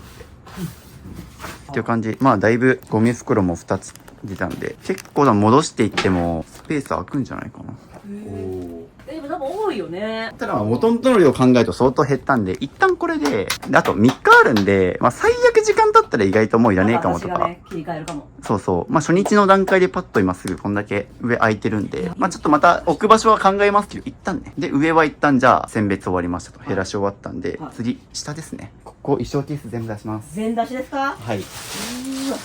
衣装ケースの中身をとりあえずできるだけおいおいおいおいほんとやん空じゃんみたいなっていうのも今気づいたじゃないですか。全出ししてみたかったんですよ。でも自分でやらないです。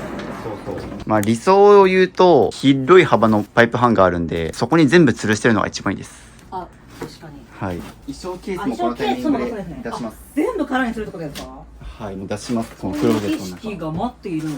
結局この衣装ケースも減らしていかないとまた増やしちゃうんで。うおー。あるあるでしょ、きっと。あるあるっちゃあるあるなんですよ。ここまでこぶりついてるの初めて見たかも。恥ずかしい。もう失うものはないと思うんで。何もないですね。はい。皆さんこれを見ながら形頑張ると思うんで、そう皆さんもマーコさんの姿に励まされて。何年ぶりの。いや、もう多分家買った時以来ちゃいますか。いつ内覧以来の11年前。11年ぶりの2つで、理想はこんくらいなんかも下空いてるくらいのが気持ちいいんですよね。いきなりこれは無理でしょうけど、という感じで、もろもろ出していったので。多いですか？はい、多いです。全然。余裕で多いです。いっいっぱいぎゅうぎゅう詰めですからね。すげえな。多分ね、お気に入りの服は吊るしてるはずなんですよ。あ、吊るしてないです。あ、そうじゃない？全然お気に入りじゃないやつとかあります。あ、そうなんですね。はい。じゃあ、どっから減らそうかな。で言うと、冬服見ますと、今夏なんで、もう冬当面来ないし、今年の冬着なかった服は減らしてくださいなので。いっぱいあるでしょ。だって、ちょっと待ってくださいね。これ、すごいっすよ。衣装ケースに服、ぎゅうぎゅう詰めっすもんね。これ絶対まず服傷むし、これ。傷む？はい。だってこれ通気性悪いし、シワになるし。実際これ、動画だと伝わってないと思うんですけど、かなり埃臭いんですよね、今。埃臭いですおばあちゃん家の匂いがする。あ、これ入れてるしね。あ、そうそうとか、多分、ぎゅうぎゅう詰めにしてる。心痛いなぁ。心をえぐるために今日来たんで。僕もね、アドバイスはするんですけど、結局ね、捨てる当人次第なんで、でも今のところペースはいいですよ。で、服全部出してる理由であるんですけど、なんでこんだけまとめて時間取って捨てるかっていうと、自分がどんな服持ってるか、他と比較検討しながら減らせるんで、で服トータルコーディネートって言葉があるように単品で可愛くてもなんか柄の主張が激しすぎて着回しづらいとかになると結局着ないから、そういう意味で、着回し考えて残してもらいたいですね。衣装ケースに入れてるから全体的にしわくちゃなんですよね。着るにもアイロンかけないといけないし、極端な話全部吊るしてる人はアイロン弾持ってない人多いです。うちもないしとか、もうアイロンいらない服買うとかこれも大丈夫。今連続で埃かぶってる服捨てたから、マーコさんはそんな風に傷んでるとか埃ついてる服って絶対着なくなるんで、そういう意味でも衣装ケースに詰め込まない方がいいです。そっか。衣装ケースに詰め込めんことなんて可能ですか？可能です。こんだけ広いんだもん。ほんまにここに全部かかります私の服。まあ、今日初日でいきなりそれができるかわかんないけど、ただある程度衣装ケース半分にするとかできると思うんですよ。それは確かに思いました。ここにかけてたらならへんかったんやね。そうなんですよ。だからお気に入りの服もそんな風に傷んで好きじゃなくなるから。だから大事な服をもっと大事に着るためにも減らしてほしいんですよ。という感じで着々といらないものが出てきてる。着ないな。着なかったです。まあなんかニット結構捨ててるんですよ。なんかシワロゴがが大きすぎる。あ、ロゴが大きいとかねっていう風に、まあ、年齢とともに趣味思考も変わってくるから、それ。まあ、そういったものはそう思ったタイミングで減らした方がいいです。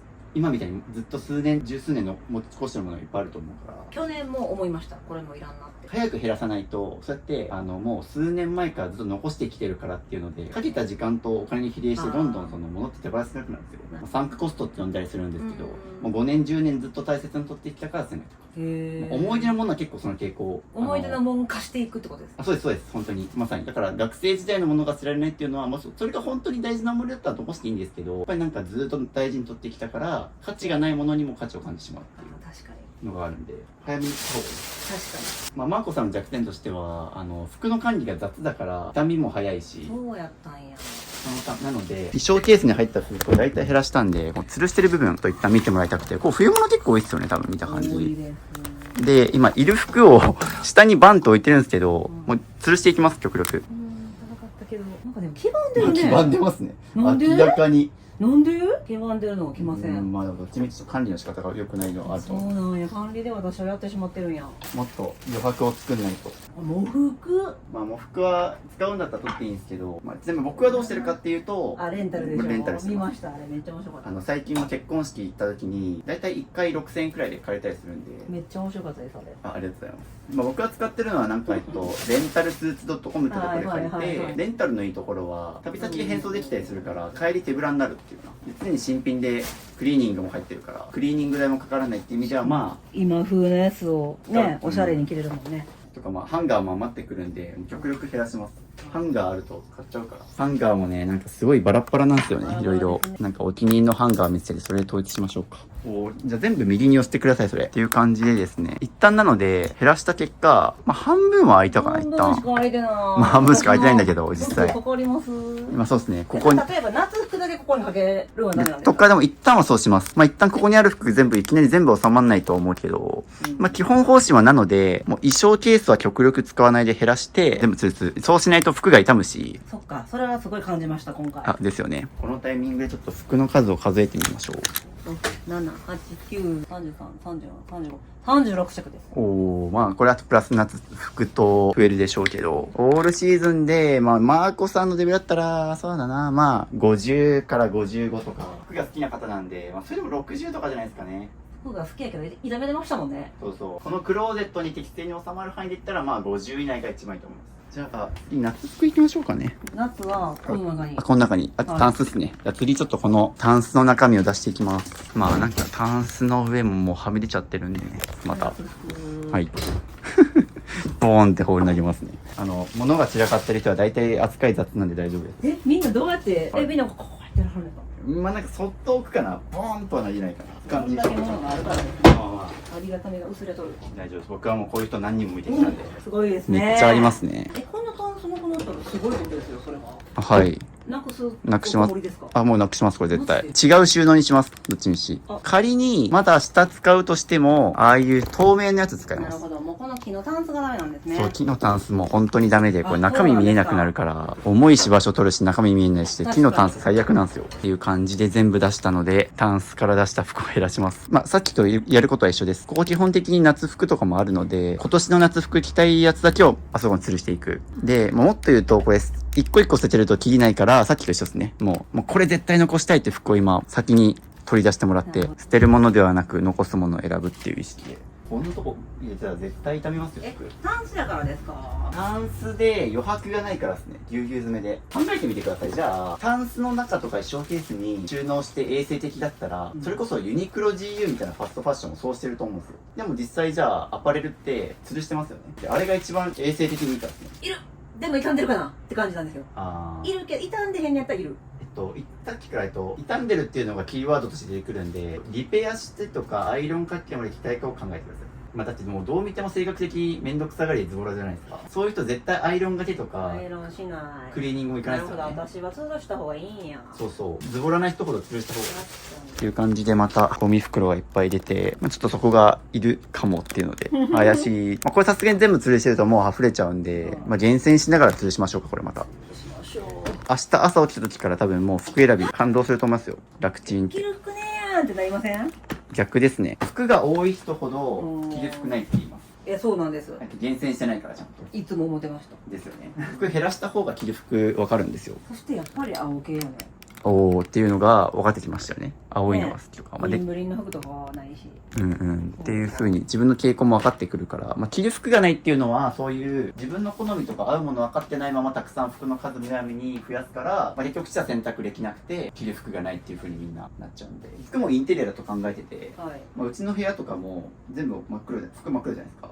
あの真っ白い空間にこの服吊るしてあったらかっこいいとか、着てる時の自分もそうだし、このクローゼットに吊るされてもかっこいいかっていうような考え方はちょっと持ってほしいかな。どうですかね。まあ今クローゼット見てみて、私の所有物じゃないみたいです。これだけでいいんですかってね。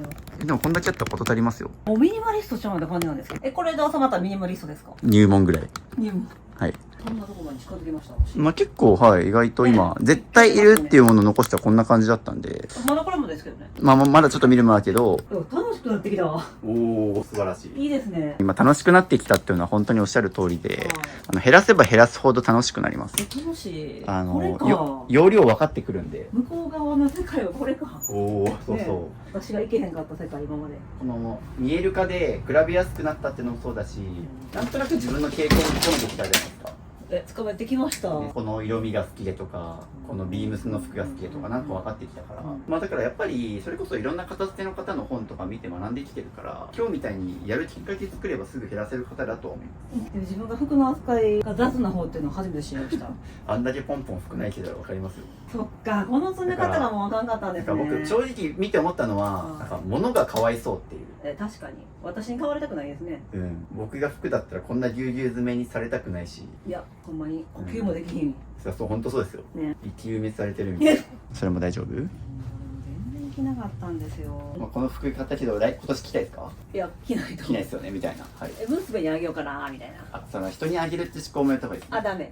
実際例えばもらって困ったことないですか？あります。さっき子供服とかそうでしたよね。そうですね。未来の子供服いっぱいもらいすぎて困ってるみたいなとか。そうですね。それだからありがたいけど自分で選んだ服とはまた違うもんね。そうっていうことを他の人にも迷惑かけてないですか？あげるってやっちゃうと。確かに。本当に欲しい服ってもう絶対みんな自分で買うんで今の時代。こんだけだってシーンとか安く買えるものが簡単に手に入る時代だから、本当に欲しい服っても自分で買うから人からもらうわけいいじゃないですか。という感じで書いてます。最後デニムだな。デニムですね。まず何本持ってるかも分かってないですね。はい、最後もう一通り見終わったけどデニムだけがちょっとまだこんな感じで減らしていくと物ごとに収納分類できるんですよ。物別に。でもようやくデニムが11本あるっていうのも把握できたじゃないですか。初めて知りました。ですよね。っていう感じでそっから本当に着たいデニムだけを残しましょう。よう分からんから捨てよう。はい、そう、よう分からんものも捨ててください。何これみたいな。服に限らずこれなんだとか使用用とか説明できないものを減らした方がいいです。今後多分減らしていくとなんかよくわからんリモコンとかなんか昔ついてた付属品とか出てくるんですけど、それの用途が説明できなかったら減らしてください。いらないんで絶対。おお、めっちゃいい。これで全部ですね。私のオールシーズンの服。はい、もうボトムスも全部変わりましたよ。すごい。俺もちょっとさすがに衣装ケースゼロでいけるとは思ってなかったんで。ほんまですね。はい。まあ、一応ね、例えば多分、運動着とか、スキーウェアとかそういうのは多分一部衣装ケース使うけど、まあ普段使う春夏秋冬オールシーズンの服はここに全部吊るせました。じゃあ私ここに立って選べるってことです。あ、そうです。朝起きたら。すごー。明日の朝からその生活が。すごい。始まって。ほんで洗濯も。そのままここでね。そう、あそこのベランダからそのまま吊るせばいいんで。で、ここにあったやつ、全部なくなりました。すごい。で、まあ、要はここで服選んで、ここの鏡で、コーディネート見て。大きくもできるな。っていう感じで、いらなくなった服を捨てて、ここも開いて、で、まだゴミ袋があっちにもあんだけ出てるんで。1、2、3、4、5、6、7、8、9、10、11。11袋捨てたら、まあ、それは開くようにした。そうですね。でもこんなに捨てれるとは本当に思わなかった。まあ、まだまだこれ途中なんでね。一旦じゃあ休憩します。すごい。っていう感じで、まあ、片付けは結構体力使うんで、休憩入れながら僕はプロテインとおにぎり食べます。あ、っていう感じでお子さんのお迎えに。一気に行ってきますはい、ね。一旦すいません。あ、いえいえ。計算外で。すいません、こちらこそ忙しい中撮影協力していただいてるんで。あ、こんにちは。今お子さん。ちょっとどうあーごめんなさいちょっと照れくさい。あ、なるほど。ちなみにお子さんは2人は何年生ですか？ 5年生と3年生です。5年生と3年生ですね。2人とも子供部屋もっと広いとこ欲しいですか？まあ、うなずいてたんで、頑張りましょう。はい、頑張ります。次やりたいのが、タンスを手放します。なので、そんなことがちなみにジモティーとかって使ったことあります？あります。あります？はい。今これ出品しましょう。ジモティーっていうサービスがあって、まあ、それ使うと、まあ、あと近所の人にこのタンス0円でっていうのを出すとゼロ出します。ゼロ出すんですか？はい、ゼロにしないと一気に来るスピード遅くなるから、逆にゼロにすると多分今日か明日には絶対これ回収してくれます。これね、リサイクルショップで売れますよ、全然。でもこれ持っていくの大変ですよ。これ持っていけます？これ車。そうなんですよ。これさすがにちょっと車も入んないから、ジモティーとかで0円出しても多分業者の人じゃないと来ないんですよ、これ。っていう時に、まあ、一番ジモティーがお金もかかんないしスピードも速いので、子供の服売りようかなとか思ってるんですけど、ダメなんですか？あ、そうですね。入れるとしても使うとしてもこっちがいいですね。どっちみちこれだと中身が見えないし重くて場所も取るから、もうこれは真っ先に手放したいですね。わかりました。やりましょうか。その発想はなかった。なんですよ。発想の上を行きますね。もう本当にもう収納から減らすっていうのはもう鉄則なので、これがあると絶対またリバウンドします。これ捨てるんですか？そうですよ。てかこんだけ広いマイホームで収納できるものいっぱい。いつから使ってますっけ？私17歳の時からです。すごい思い出の。思い出のパンツ。もういらんかな。これを機に。有料でも来てくれそうやのに。けど、まあ、そこで欲出すとダメなんですよ。ね。そういうとこやな。まあぶっちゃけあると思います。多分数百円とか1000円ぐらい値段つけても、 1000円やったらいいわ。まあ、来るってそうですよね。かといってじゃあ1万円とかで売るかっていうとそうでもないし、もっと言うとこれ僕がいる間にやらないとみんな面倒くさがって出品とかやらないから、やってきますって言って結局やりませんね。そうやらないんですよ。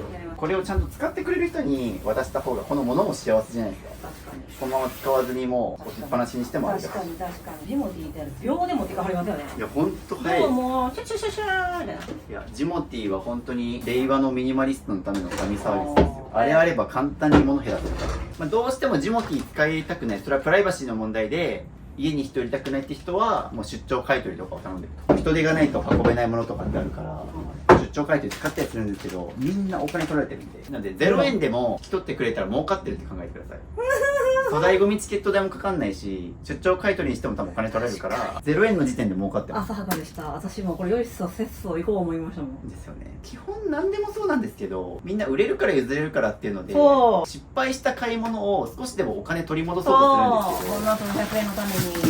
それよりももう0円でもいいから早く手放せば、そもそも片捨てに費やしてる時間とかもなくせると、その片捨てに費やしてる時間も自分の時給と一緒じゃないですか、それ。なので0円でもいいから早く物減らして小さくコンパクトに暮らせば儲かるっていう風に考えてください。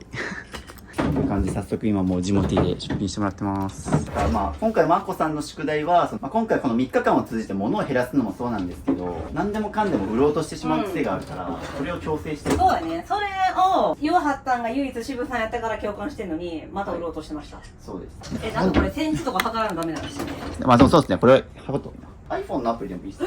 計測ってアプリがあって、iPhone に標準のアプリで計測って打つと、標準で？そうです。最初から入ってます。これが。これですね。計測ってアプリがもう標準で入ってるんで、これを使うと、こんな感じで端をピンって押して、ピーって引っ張ると、出ました。1.13 メートル。っていうのが出るんで、これちょっとやってみてください。角に合わせて押す。あ、こう。で、引っ張る。ビヨーンって。40センチ。っていう風に、そうですね。寸法も測れたんで、写真も撮ったので、投稿。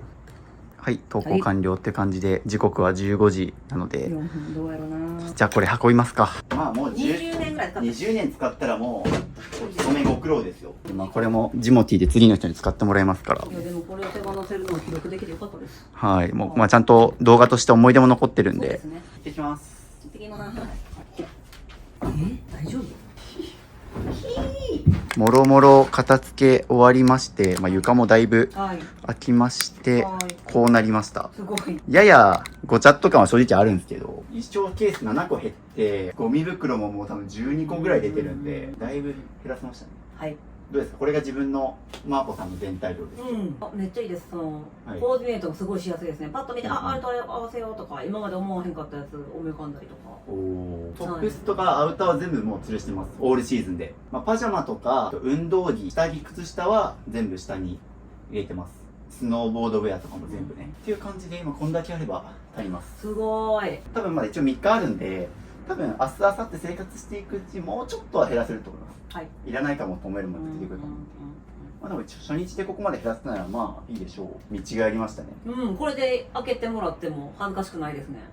恥ずかしくないですね。うん。久しぶりの掃除っていう感じで今日1日5時間くらい片付けて、クローゼット、寝室が片付きました。お疲れ様です。お疲れ様です。11、12、13、14、15袋すごい。と、あと衣装ケースが9個減ってます。ここだから相当すごい。こんだけ服減らしたってねえ、これ全部私だけの服ですしね。はい、そうなんですよ。ほぼマークさん。あっちの旦那さんの服は一切触ってないですからね。私だけです。はい。こっから見てもだいぶ部屋に奥行きは出たと思います。という感じで今日一日、初日お疲れ様でした。お疲れ様でした。ありがとうございます。今日一日終わってみての感想を聞きたいです。想像よりはるかに上。思ったより減らせた。全然めっちゃ減らせました。こんなに減らせると思わなかったです。もう10年、15年くらいずっと片付いてないって言ってましたけど、強制的に機械作れば意外と減らせるんだなっていうのは。来ていただいたからやと思いますよ。自分ではもうまた残しとこうと思ったのがいっぱいありました。いやいや、でもそんだけもともと片付けの本読んだりとか、動画見てて常に服から減らそうみたいなところとか、割とノウハウはいっぱい頭に入ってるから来たんだと思いますね。あとはちょっと減らしてみての反省点とかあります。やっぱりその細かな利益で残そうとしてはいけない。で、さっき大型のタンスも減らしましたけど、あれももう0円で出品したら、はい、もう今日この後来てくれるの決まったんで、自分やったら料金をつけてしまってました。おかげさまで今日、もう速やかにスピード速く手放せたんで、すごいすごい。これまで1日目なんでね、続き2日目3日目かけて出していくんで、ありがとうございます。じゃあこれを早速、もう今日この後も車に積んでこれ減らしに行くんで、下持っていきましょう。車に積み終わったんで、床すっきり。すっきり。素晴らしい。素晴らしいです。おお、すごい。こんな広かったんや。そこ床に座ってみてください。ミニマリストっぽくなりますよ。そうですね。ここだけ見るとミニマリストっぽい。こんな感じです。ありがとうございます。はい、という感じで1日目お疲れ様です。ゴミ処理場があと20分で閉まるんで、急いで車では1日目お疲れ様です。ありがとうございます。大量のゴミが車に。すべて私の服ですね。はい、という感じで車運転できる方でよかった。僕無免許なんで。僕堅くなに免許いらないって言ってたんですよ。都心部に生活してるしタクシーの方が便利だよねって言って、本にも書いたくらいなんですけど、この片付け企画を始めてようやく取ろうかなと思い始めました。29歳にして自分が運転できると、こういうゴミ出しもしやすくなるから、片付けの時だけカーシェアで借りてとかはちょっと検討してます。という感じで回収に持ってきました。古着のとこに。お疲れ様です。2日目よろしくお願いします。お願いします。どうも2日目です。タンスは持って行ってもらいました。おお、本当だ。ということで早速玄関のタンスなくなってましたね。なくなりました。ジモティー様々。ジモティー早かったです。ということで2日目お願いします。お願いします。今日2日目で僕が帰った後、ご家族の方、旦那さんお子さんが寝室入ってどんな反応どうでした昨日？なんか思ったよりは薄かったですね。じゃじゃーん。開けてください。じゃじゃーん。なんなんそれ。すごいな。残念。そうそれを思いました。昨日、僕が帰った後にまた LINE で旦那さんに寝室入れる瞬間の動画を送ってもらって、そしたら2番目と3番目は結構うおー言うてたんですけど、入った瞬間のタンスもなくなってるし、押し入れのぎゅうぎゅう感もかなりなくなってるんですが、旦那さん開けた瞬間なんかあんまりリアクションなくて、そうちょっと悩みましたね。多分旦那さんいい意味であんまり人の物量気にしてないんですよね。ほんまに興味ないんですよ。確かにいい意味でここまで散らかしててもお互い気になってないわけだから、そうだね。それを受け入れてくれてる旦那さんだから、よかった。多分なんか2人は結構ミニマリスト思考だからゴミ袋あんだけ昨日15袋捨てましたけど、明らかに違いがわかるけど気にしてない人からすると、ああみたいな、そんなあったんみたいな、ビフォー分からへんみたいな感じで、そうですね。寝室全然ちゃんやんって言ったら、うん、いいね、みたいな感じ。まあリアルな反応ででも面白かったですよ。まあでも少なからずベッドのすぐ真下にあったタンスがなくなっそうですねて広くはなってるから、まあそこに関してはなんかいい反応あったんじゃないかなって。ですよね。で、母親に買ってもらったタンスやって、今日母親運動会やし着てて、じゃじゃーんって見したら、タンスはって言われて、はいピリモティ0円、って言って、はい。もったいないって最初は言ってましたけど、はい昨日渋さんに言ってもらったことは、木のタンスやったら物が詰め込みすぎて見えへんとかいろいろ言ったら、ほんまやな、ほんまやな、ほんまやなってなって自分家の実家の嫁入り道具も捨てようかなとか言い出してました。おお、影響すごいしてる。 2番目の娘が昨日の夜断捨離し始めて自分の服はい。 20着ぐらい捨てました。すごい。めっちゃすっきりしました。やっぱそうですよね。なんか家族が片付けてるとみんなやっぱり影響してね、一緒に手伝ってくれますよね。うん素晴らしい。すごかったでというので1日目からかなりいい効果が出てるっていうので、出てますね。今日お服、あ、そうだ、昨日残した服あ、そう、残した服です、これ。どうですか、身支度のしやすさは。はい、楽でした。これもいいな。でもこっちにしようかな。みたいな感じで。そうですね、もう自分の持ってる服すべてがそこにかかってるから、ね、選ぶの、まあちゃんと選べますよね。選びました。今までは多分、なんか手元に近いやつから取ってきてそうみたいなのですね。結が構あった局直近に着た服ばっかり着てるみたいな。ようやくこれで自分が着てる服をちゃんと全部着てあげられると思うんで、じゃあ2日目よろしくお願いします。2日目どこ片付けるかっていうと、昨日服を減らしたので、はい玄関の靴を減らして、で、その後はここ減らします。生活への影響度がもう大きい順で減らし一ま番綺麗にしたいですね。す。ですよね。ここ一番家族みんなで過ごしてるから、今日はちょっとここを重点的に片付けていきますので、よろしくお願いします。もうここが見てもらっての通り、床面積の半分以上が物で埋まっておりますので、ここを片付けましょう。どうしますか？こんなんとか仕方ないと思ってるんですけど。ただやるべきことはまず明らかにあって、まずシンプルに靴がはみ出てるんで、はい靴を減らしていって、このスペースができたら、おそらく一部のものは中に収められると思います。はい。ここにあるやつとかね。っていう感じで、まずは減らせるものを靴からいきます。やることは一緒なんですけど、ここからパッと見てちょっとでも迷うものがあったら減らすっていうような感じと、あとちょっと僕目線から見て、ちょっとデザインとか機能性被ってるものは減らせるかもなと。黒が多いですしね。そうですね、黒系多いのと、こういうとこ見ると靴の上に靴が乗っかってたりするから、ちょっと友達の子が欲しいって言わはったんでね、ノースしてる。それはいつ頃ちなみに渡しますね。っていうのを、そうなんですよ。皆さん結構あげるからっていうの言うんですけど、それも具体的に期日決めた方がいいです。いつまで経っても口約束になって渡さないとかもあり得るし、友達も言われたからなんとなくうんって OK 流したけど、じゃあ別にそこまでめちゃくちゃ欲しいかって言われるとそうでもないとかあったりするから、そういう意味でも一旦それ出しましょうかなんて。もうここにあると多分ずっと減らさないから、なんで譲るんだったら期日を決めるっていう風にやってもらいたくて。なんかあります？置き方のコツとか。置き方のコツで言うと、結構身長の割に高いところにまで靴があるから届きづらいし、エネルギー無駄に使っちゃうんで、上の段は僕開けますね。開ける？少なからず靴は入れない。あ、そうか。とかも使用頻度が低い日用品とかを置くスペースにするかな、僕だったら。日用品を靴箱に置いていいんですか？全然いいですよ。それって、靴箱は靴しか入れちゃいけない。でも実際入れてるじゃないですか、スプレーとか。そうですね。そうそう。っていうのがあるので、とかね。そんな感じでなんでここに自転車のロックあるみたいな。黒がぎゅうぎゅう詰めだったり、まず靴以外のもの全部出しましょうか。玄関をやる理由でもあるんですけど、クローゼットも朝毎日使うじゃないですか。と同時に玄関も毎日通過するところだから、できるだけ早めに片付けた方がいいですね。そうしましょう。だから服と一緒に靴減らそうって言ってるのはそういう理由でもあります。はい。という感じで早速いらないものがちょいちょい。もう今時点で4足減りましたからね。そうですね。サンダルは結構多かったんで、今減らしてもサンダルだって1、2、3、4、6個はまだあるもんな。で、こういう風に傷むのも管理が雑だからなんですよね。さっきみたいに。服の上にレインコートが突っ込んであるとか、靴の上に靴が積んであるみたいな状態になってるからやっぱ痛みも早くなるし、そういうのをもうちょいスカスカにしてあげたいですね。長年持ってるものがめっちゃありますね。長年持ってるからっていう理由は残す理由にしないでおきましょう。今使いたいかですね。まだあります？怪しいんだよな。だろうな。じゃあそれも出しましょう。ここにあるってことは、2つとも、使用頻度低いから持ち込んでるんですね。ここにあるやつはもうほぼいらないと思いますね。捨てで。はい、お願いします。そうです。はい、という感じで、マーコさんの靴を上に全部寄せました。大改造ということで、ここから下お子さんのスペースにしていきましょうか。喜ぶな。お子さん身長まだ低いから、はい極力下にやった方がまあ旦那さんがこっちにやるとかでもいいけど、あ、まあ。そうか。旦那こっちの方がいいかも。うん。子供は全部こっちの方がいいかもしれないです。そうっすね。あ、そうしましょう。はいナイスアイデア。お、すごい。はい。っていうので、上がマーコさん、下旦那さんで、で、こっちはお子さん。はい。喜ぶ、喜ぶ。で、なんかめっちゃこんなんもったいないって思っちゃうんですよ、こんな。あ、その置き方がね、はい今までこう、縦かけてたから、ぺったんこにしたらもっと入るやんって。いや、サンダルも含めて絶対横に綺麗にレイアウトした方が。あ、帰ってきた。帰ってきたあれどうしたん帽子こんにちは。バイバイ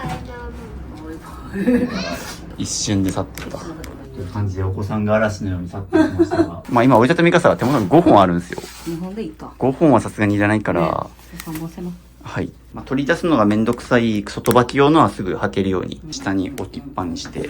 あー、もう未来の靴は厄介や。未来へのストックはなくしましょう。必要になったらその時調達するっていう。確かに。まあ、お子さんがいるとね、その思考になるのはわかるんですけど、もう今時点でも結構なんか状態が良くないものがいっぱいあるから、未来に渡すとしても、今結局使ってる年齢の時に、お子さん3人いるから、上のお子さんのやつ最悪渡せますよね。今使ってるものでも。あ、なるほどうんうね。ん。なるほどっていうふうにね。スライドできるはずなんで、いいこと言いますね。 3人いるお子さんのそれぞれ何年生になったらっていうのを身に残してる多分永遠に片付かないからっていうので結局直近1年で履くものかつもう状態が綺麗なものだけ残しましたこんだけあれば十分でしょ十分。うはいさすがミニマリズ十ム。分というか多分お子さんもさっきも言ったけど結構めちゃくちゃボロいのがあったから確かに確かに。嫌ですよね。そうこれ自分がくらい気に入ったのその時に履きたいですよね。それもあるし、そうや。まあ、これももしかすると状態めっちゃ綺麗だけど2つとも、うんうんうんうんまあ、もしかするとお子さん嫌っていうかもしれないですね。まあそれ含めてたらこの2つはまあ残してもいいと思います、これをなくしましょうか。はい。ここにこれあるとねみんな無駄に吊るしちゃうし、そこしかもみんなこれとか使ったわけじゃないんですよね毎日。帽子をかけてます、こうやって。帽子くらいですよね、はい。帽子だったらもうそこでいいんですよねっていう風にもうここになんか備え付けのフックがあるからこれなくします。これね僕の片付け企画ではね毎回捨ててるんですよ。まず高さがあるから、まず物いっぱいかけると汚いツリーが出来上がっちゃうんですよね。こっちはこれがおしゃれになることって絶対ないんですよね。絶対ですか。もう1個だけに2、3個吊るすとかいいんですけど、できないじゃないですか。人間これあったら絶対吊るしちゃうから全部あっちこっち。なんか乱雑にいろいろ吊るしちゃうから、これでおしゃれになることってまずなくて、これそもそも減らしたいと思ったんですよね。これは持ってきましょう、リサイクルショップに。はい、そうですね。確かに、これのせいで狭い。そう、これ本当に良くない。よくない。まあ広くなりましたね。これは小さく分解したんで、これはもう、この後すぐ売りに行きます。ここら辺がね、なんか玄関狭くて使いづらいんで、物が多くてごちゃごちゃしすぎっていうので、こんにちは。こんにちは。すいません、お邪魔してます。おもろっすね。さっき見てました。ありがとうございます。すごい、本当にイケメン、奥さんからすごいもう顔がかっこいいっていうのを聞いて、感じで、ちょっと家族のために頑張ります。はい、っていう感じで、どうなったかというとですね、ここほぼさら地、ここでよく使う脚立とほうきだけ置いて、で、あとスリッパとか、もう近所ですぐ履きたいやつだけ、そこにそのまますごい。わざわざドア開けるのめんどくさいからそこ置いて、はい、ここに家族6人分ですね。全部開く。はい。今までここにね、物がボカボカ。この時しか開かなかったんですよ。そうですね、開かなかったですよね。開くようになったから、ちゃんとここも、デッドスペースじゃなくて使える空間になったから、すごい、ここにもう家族6人分の靴が全部収まりました。なんと全部見せれます。おー、そう、すごい。すごい。全部う、わー、すごい。どうですか？すごい。やっぱりね、はい発想の転換がすごいので、ここが開くとは思わなかったです。っていうので、見て。ここ開くんやね。おー、よかったです。すごいな。ここにも全部、さっき残してもらったやつは、あそこに全部まとめてあります。洗車セットこれ2つ、こうやってピッて出す。はい。いいよ。こっちごちゃごちゃしたもんな。な全部ちゃんと。あとはスリッパとかの位置も変えてて、結構奥側にあったんですけど、まあ普通に帰ってきたらここからパッと取れるように、もうすぐ置けるから、こそうですね。こにしました。でヘルメット類もそこに全部固めました。あとこれは残しててほしかったですからね。よかったです。僕もこれはなんか素敵なご家族の思い出いいなと思ったんいいじゃないですね、で、全員の。これこのまんま使って、で、あと立ち鏡の位置をこっちに変えてて、これは全然気にならないんで自分使わないんで。あ、そうなんですね。私まあでも、満足してますそうですね。今までこっち側に寄せてあったんですけど、これで全部見れる。靴を履いた時の全身姿が見えなかったから、こっちに変えました。やったなので、すごい生活動線はかなり良くなってると思います。すごいな。絶対思いつかへんかった。まあ、こことか毎日使う場所なんで、明日からすごい生活がやっと快適になると思います。早くうん欲しいですね。お客さん呼びたいですね。確かに。めっちゃ来てほしい。はいこれって撮影してはいお蔵入りすることってあるんですか？いや、これは絶対ないですね。もう素晴らしい動画なサムネイルので、もうご協力いただい絶対て、見るな。見るね。はい、家族で一緒にホームビデオとして、ぜちょっとインフラしますよね。同級生とかにね。ひぜひ、これは堂々とできる家。よし、じゃあ引き続き頑張りましょう、リビング。これで玄関は終了。すごいすごい。というので、ちょっと休憩してる間に家族会議は行われてるみたいです。で上が綺麗だったらいいかもな。あそこも一回も使ったことないもんな。引っ越してきてな。もったいないな。十何年、11年か12年使うんってないな。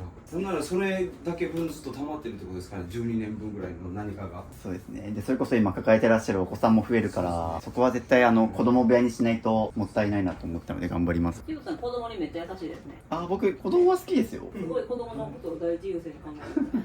なんか僕 TikTok とかでなんかおすすめで赤ちゃん流れてくるんですよ。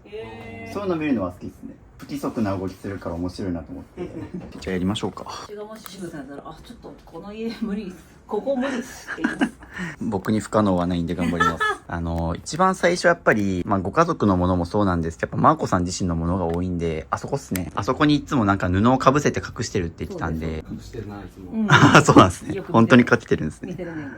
はい。っていうのがあるので、まずあそこから行きます。ここ何置いてます普段ちなみに。メイク用品と、はい。こここでこはおもちゃなんですよ。ごちゃごちゃ。ステーショナリー。ここ以外はもう一切ないですか？メイク全部そこだけで。全部そうですね。なるほどね。ここにメイク道具とか、ハンコとかカードここに入ってるんです。そうですね。一応どういう順番で片付けると、マーコさんのものが多いから、まずちょっとマーコさんのものを減らすのと、結構ここにおもちゃがね、散乱してるんでね、すごいな。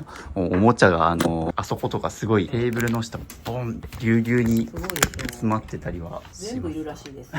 ここちょっと後でお子さん帰っていったら見てもらおうかな。さすがに多いな。あの現状見たら気持ちわかるかもしれないけどね。そうですね。もあるし、根本さっき言ってたマーコさんが買い与えすぎっていうのを自覚されてたと思うんで、私のせいで本当に。フリマで安いからみたいなので買いがちだと思うので、一旦このダイニングテーブルさら地にします。書類はこっち、おもちゃはここ、キッチン用品はキッチン用品戻すとか、そんな感じで、あっちこっちと散らかってるので、物別に移動させます。率直に見て思ったのは、この状況だとお子さんはなおさら何をどこに置いたらいいか分かんないでしょうね。大人以上に判断しづらいので。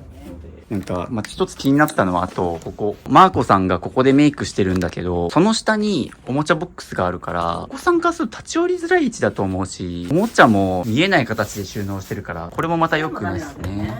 なので、これももう僕、ここおもちゃスペースにしないですね、僕だったら。ここを一旦全部出しましょうか。この家の、もったいないなと思った空間の使い方があって、こっちのソファーの後ろが荷物置きになってるんですよね、こんな風に。そのせいでソファーが手前に来ちゃってるから、これを奥にやります。もうちょい広げたい。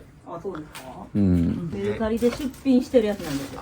出た。売り物置き場スペース。売るのは片付け終わってからですね。物を片付けるために売るんじゃなくて、片付け終わったら売るっていう順序は正しくて、やっぱりある程度の物の数絞ってからじゃないと、やっぱ売ったり譲るみたいなことってやっぱりエネルギーかかるし、余力ないとできないことなんで、ある程度やっぱ物の数減らしていくと、よく言ってるその量より質で少数制になるから、一個一個の物の値段も上がるだろうし、売りやすくなるから、この物が多い時は安物買いの全入品になったりとか、売る数も多いとね、後回しにしちゃうんで。わかりました、手放します。はい。っていうのはもう動画でよく言ってますが、特にマーコさんはその傾向強いんで。だいぶ強いですね。はい。っていう感じで今ですね、さりげなく、ここから収納ボックスが床に落ちたりとかしてるので、ソファー下片付けましょうか。ソファー下におもちゃがあったりとか、ゴムがあったりとかするので、今もうリアルトイストーリーみたいなことやってますね。床下の戦争が起きてる。おもちゃ一旦ちょっと、一旦こっちに全部移動させます。一旦、はい。未来の子供部屋増えるんで、あそこ広くなるし、家族で子供部屋を、子供のために。そうですね。今しか動けへん。今やりましょう。お子さんが外出してる間にもう片付けちゃおう。広いな。広いっすね。遊び場スペースももうちょい物減らしたら作れると思うんで、なんもないと。旦那さんも机の上になんもない方がいいっていうのをおっしゃってたので。じゃあでも2人ともね、それこそ期限にしたいって憧れがあるのにもったいない。頑張れてますよ、誰よりも。じゃあやっちゃいましょう、今日。僕イメージしたのは一旦壁に寄せて、周囲にって感じだったので、ちょっと一旦それでいろいろ試してみましょうか。そうですね。すいません。はい、いいです。おお。で、ご飯作ったらここに、ここからそこももうオープンにしてね。オープンにしてっていうのが一番理想だと思いますね。さすがやな。そこを潰すっていう頭がなかった。ね。テレビ、はい。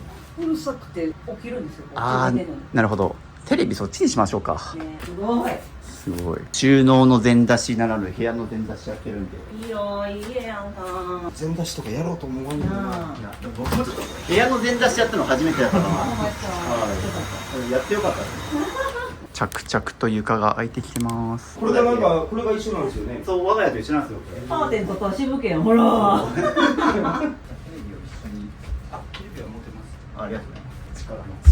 横断もどうなの？使ってるこれ最近。これでも、これないと録画できへんで、うちにちゃんと。そうですね。結構リアルなんで、そうですね。拭いてもらって大丈夫です。そうですね。でも、なかなか掃除しなくなっちゃいますね。掃除しやすい部屋を物減らして作りましょう。ここに種類あるんですかね。昨日黒いホコリが出てる。白いのほこりにも種類がある。あるのかなって今。テレビとかないんですよね、あの部屋見た感じ。あ、そうですね。我が家テレビないで、プロジェクターですね。プロジェクターで YouTube とか Netflix を見れるように。プロジェクターの中にアプリが入ってて、Netflix とかと一緒で、壁で見られる壁で見てるってことですか？あ、そうです。壁で。で、なんか、おしゃれじゃん。時計のアプリがあるんですよ。それで、なんかアプリ使って、こう、壁に。まあ、あと、じゃあこれって L 字じゃなくて横に伸ばすとかできる？あ、分解できたはず。分解する？これね、L 字の使い方がちょっと難しいんですよね。で、テレビこっち置いて、横に並べて、ここ置くっていう風にした方が多分。すごいよな、その発想。まあ L 字おしゃれでいいんですけど、またちょっとね、空間的に置き方が6人みんなが一気にこう並ぶこともないだろうし。売ってる時は L だったから L をそう、L のまま来はったんですよ。影響を受けはったミニマリストはいるんですか？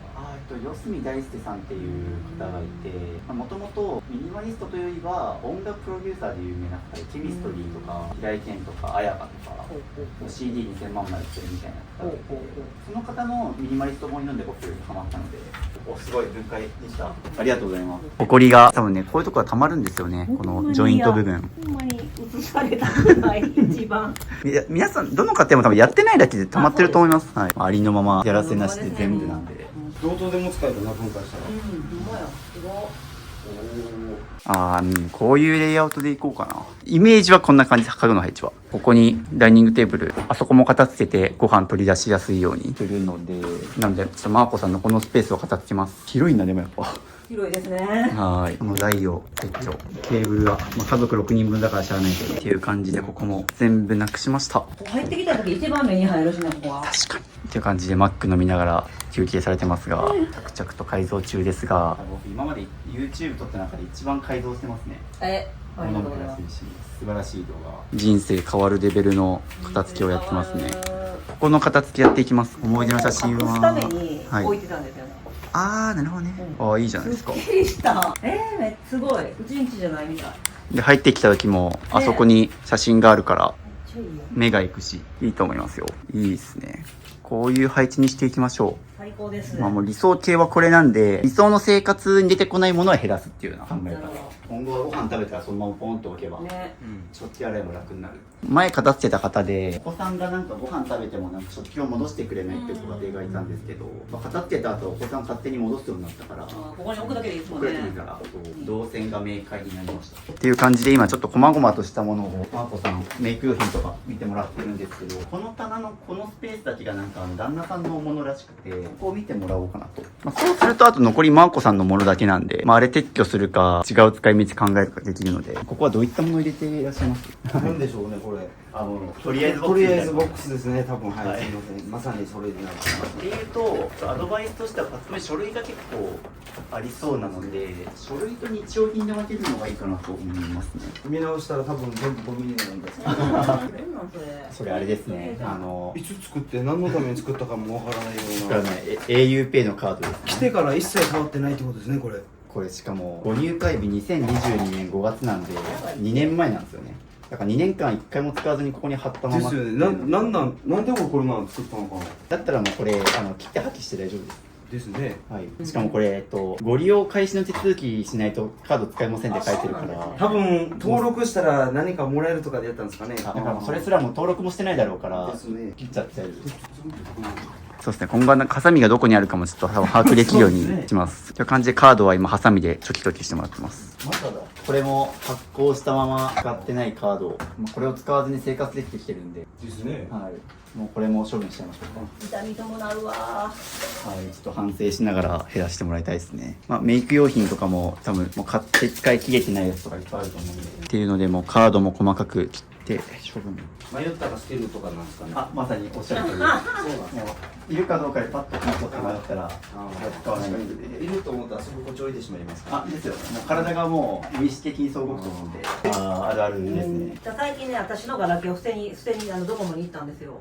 そうそう、こういう昔のガラケーどうやって手放していいか分かんない人は、キャリア au ドコモとかソフトバンク持ってたら回収してくれるので。この前ドコモ持っていったって感じですか？持ってきました。そのタイミングが良かったです。なんで思い出さへんかったの？これちょっと玄関に置いときますね。答え。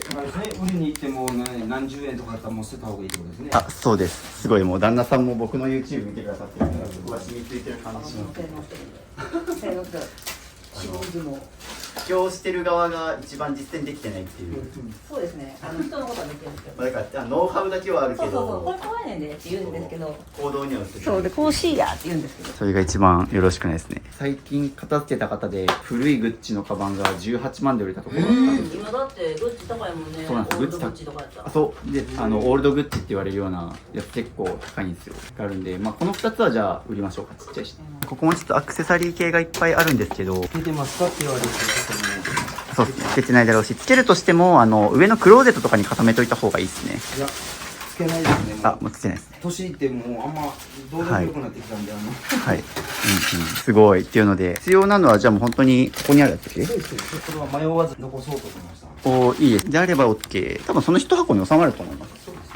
そうするとこの収納が減らせるので、これも大丈夫ですね。じゃはい、全然いらないですね。はい、ありがとうございます。帰ってきたかな。お子さんが帰ってきた。よし、ちょうど終わったんで。はい、旦那さんは一瞬で片付け終わりました。あよ。10分ぐらいで終わった。旦那さんがすごい積極的に子育ても参加してくれてるなっていう印象はあります。そうですね。めちゃめちゃイクメンですね。イクメンですよね。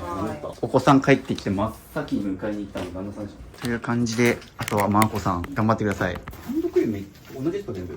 一緒です。定期購入のペースに間に合わないまま使ってるとですね。そうですね。消費ペースより早く定期購入取れちゃってるっていう。定期が来るで解約するって言ったらやってみるって言われたんで。そういうのは契約しない方がいいですね。ね。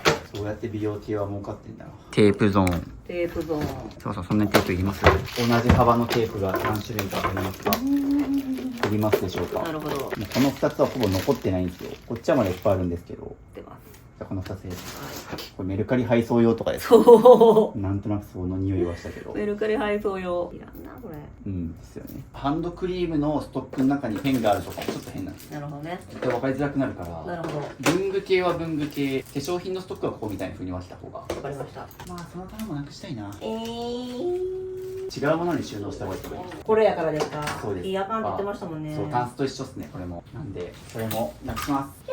ほっ、うおー、ちょっと待って、やばい、そこ大変なことになってます。なんかね、はい見慣れてきたな。全然。それはやばいです。悪い環境になり始めたらやばいです。ブラック企業になれるとかなんでも。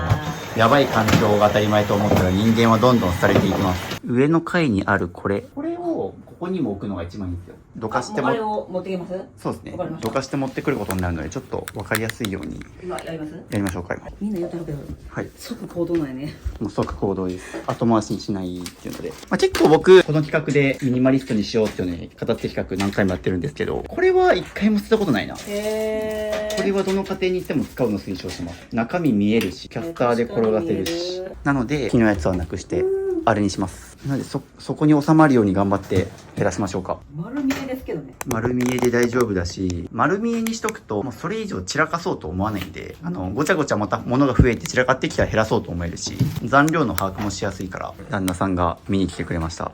私の名刺が。本当だ。名刺が出てきました。似顔絵もお仕事にされてるとのことで、インスタグラムの概要欄リンクに貼っておきます。ぜひ。ありがとうございます。本当だ。旦那さんの似顔絵もあります。一旦休憩も兼ねて見取り行きます。どうですか？早速出発ですけど、玄関。めっちゃ取り出しやすい。そうですね。片付けて初めて今玄関使ってるから、見れファますね。ッションチェックもできる。見れますね。はい。いい。という感じで運転ありがとうございます。なんか今 YouTube 始めたきっかけを聞かれたんですけど、もともと僕くミニマリストの生活を自分のブログで文章で書いてて、文章に飽きてきたというか、動画も流行ってたので、ちょっと YouTube やってみたいなと思って、で、最初はその、ブログに書いていた内容を台本にして動画にするっていうのをやってました。そっから今もう文章よりもなんか動画の時代になっちゃったので、実はだから昔、視聴者さんの家の片付け企画をブログでやってました。片付ける様子を写真で撮って、そうですそうです。で、スクロールするたびにどんどん片付いていくみたいな。なるほど。でも絶対動画の方面白いかも。そうですね、動画の方がそうですね、そういうのは絶対。なので僕は別になんか、ブログにこだわりがあるとかじゃないので、言うとこう YouTube にこだわりがあるわけじゃないから、もしもなんか YouTube に変わるものができたら多分乗り換えるし、その時で一番みんなに見てもらえる発信手段でやるっていうのが、僕のポリシーかな。ニトリに着きました。ちょっと今、こんな感じで同じのあったんで、これ買います。あとハンガーもここで買えますっていうので、コイチ食べに来ました。でもこれ食べた後も片付けはまだあるので、これで精を入れてエネルギー補充。ごちそうさまですということで、片付けに行きましょう。片付けるぞー。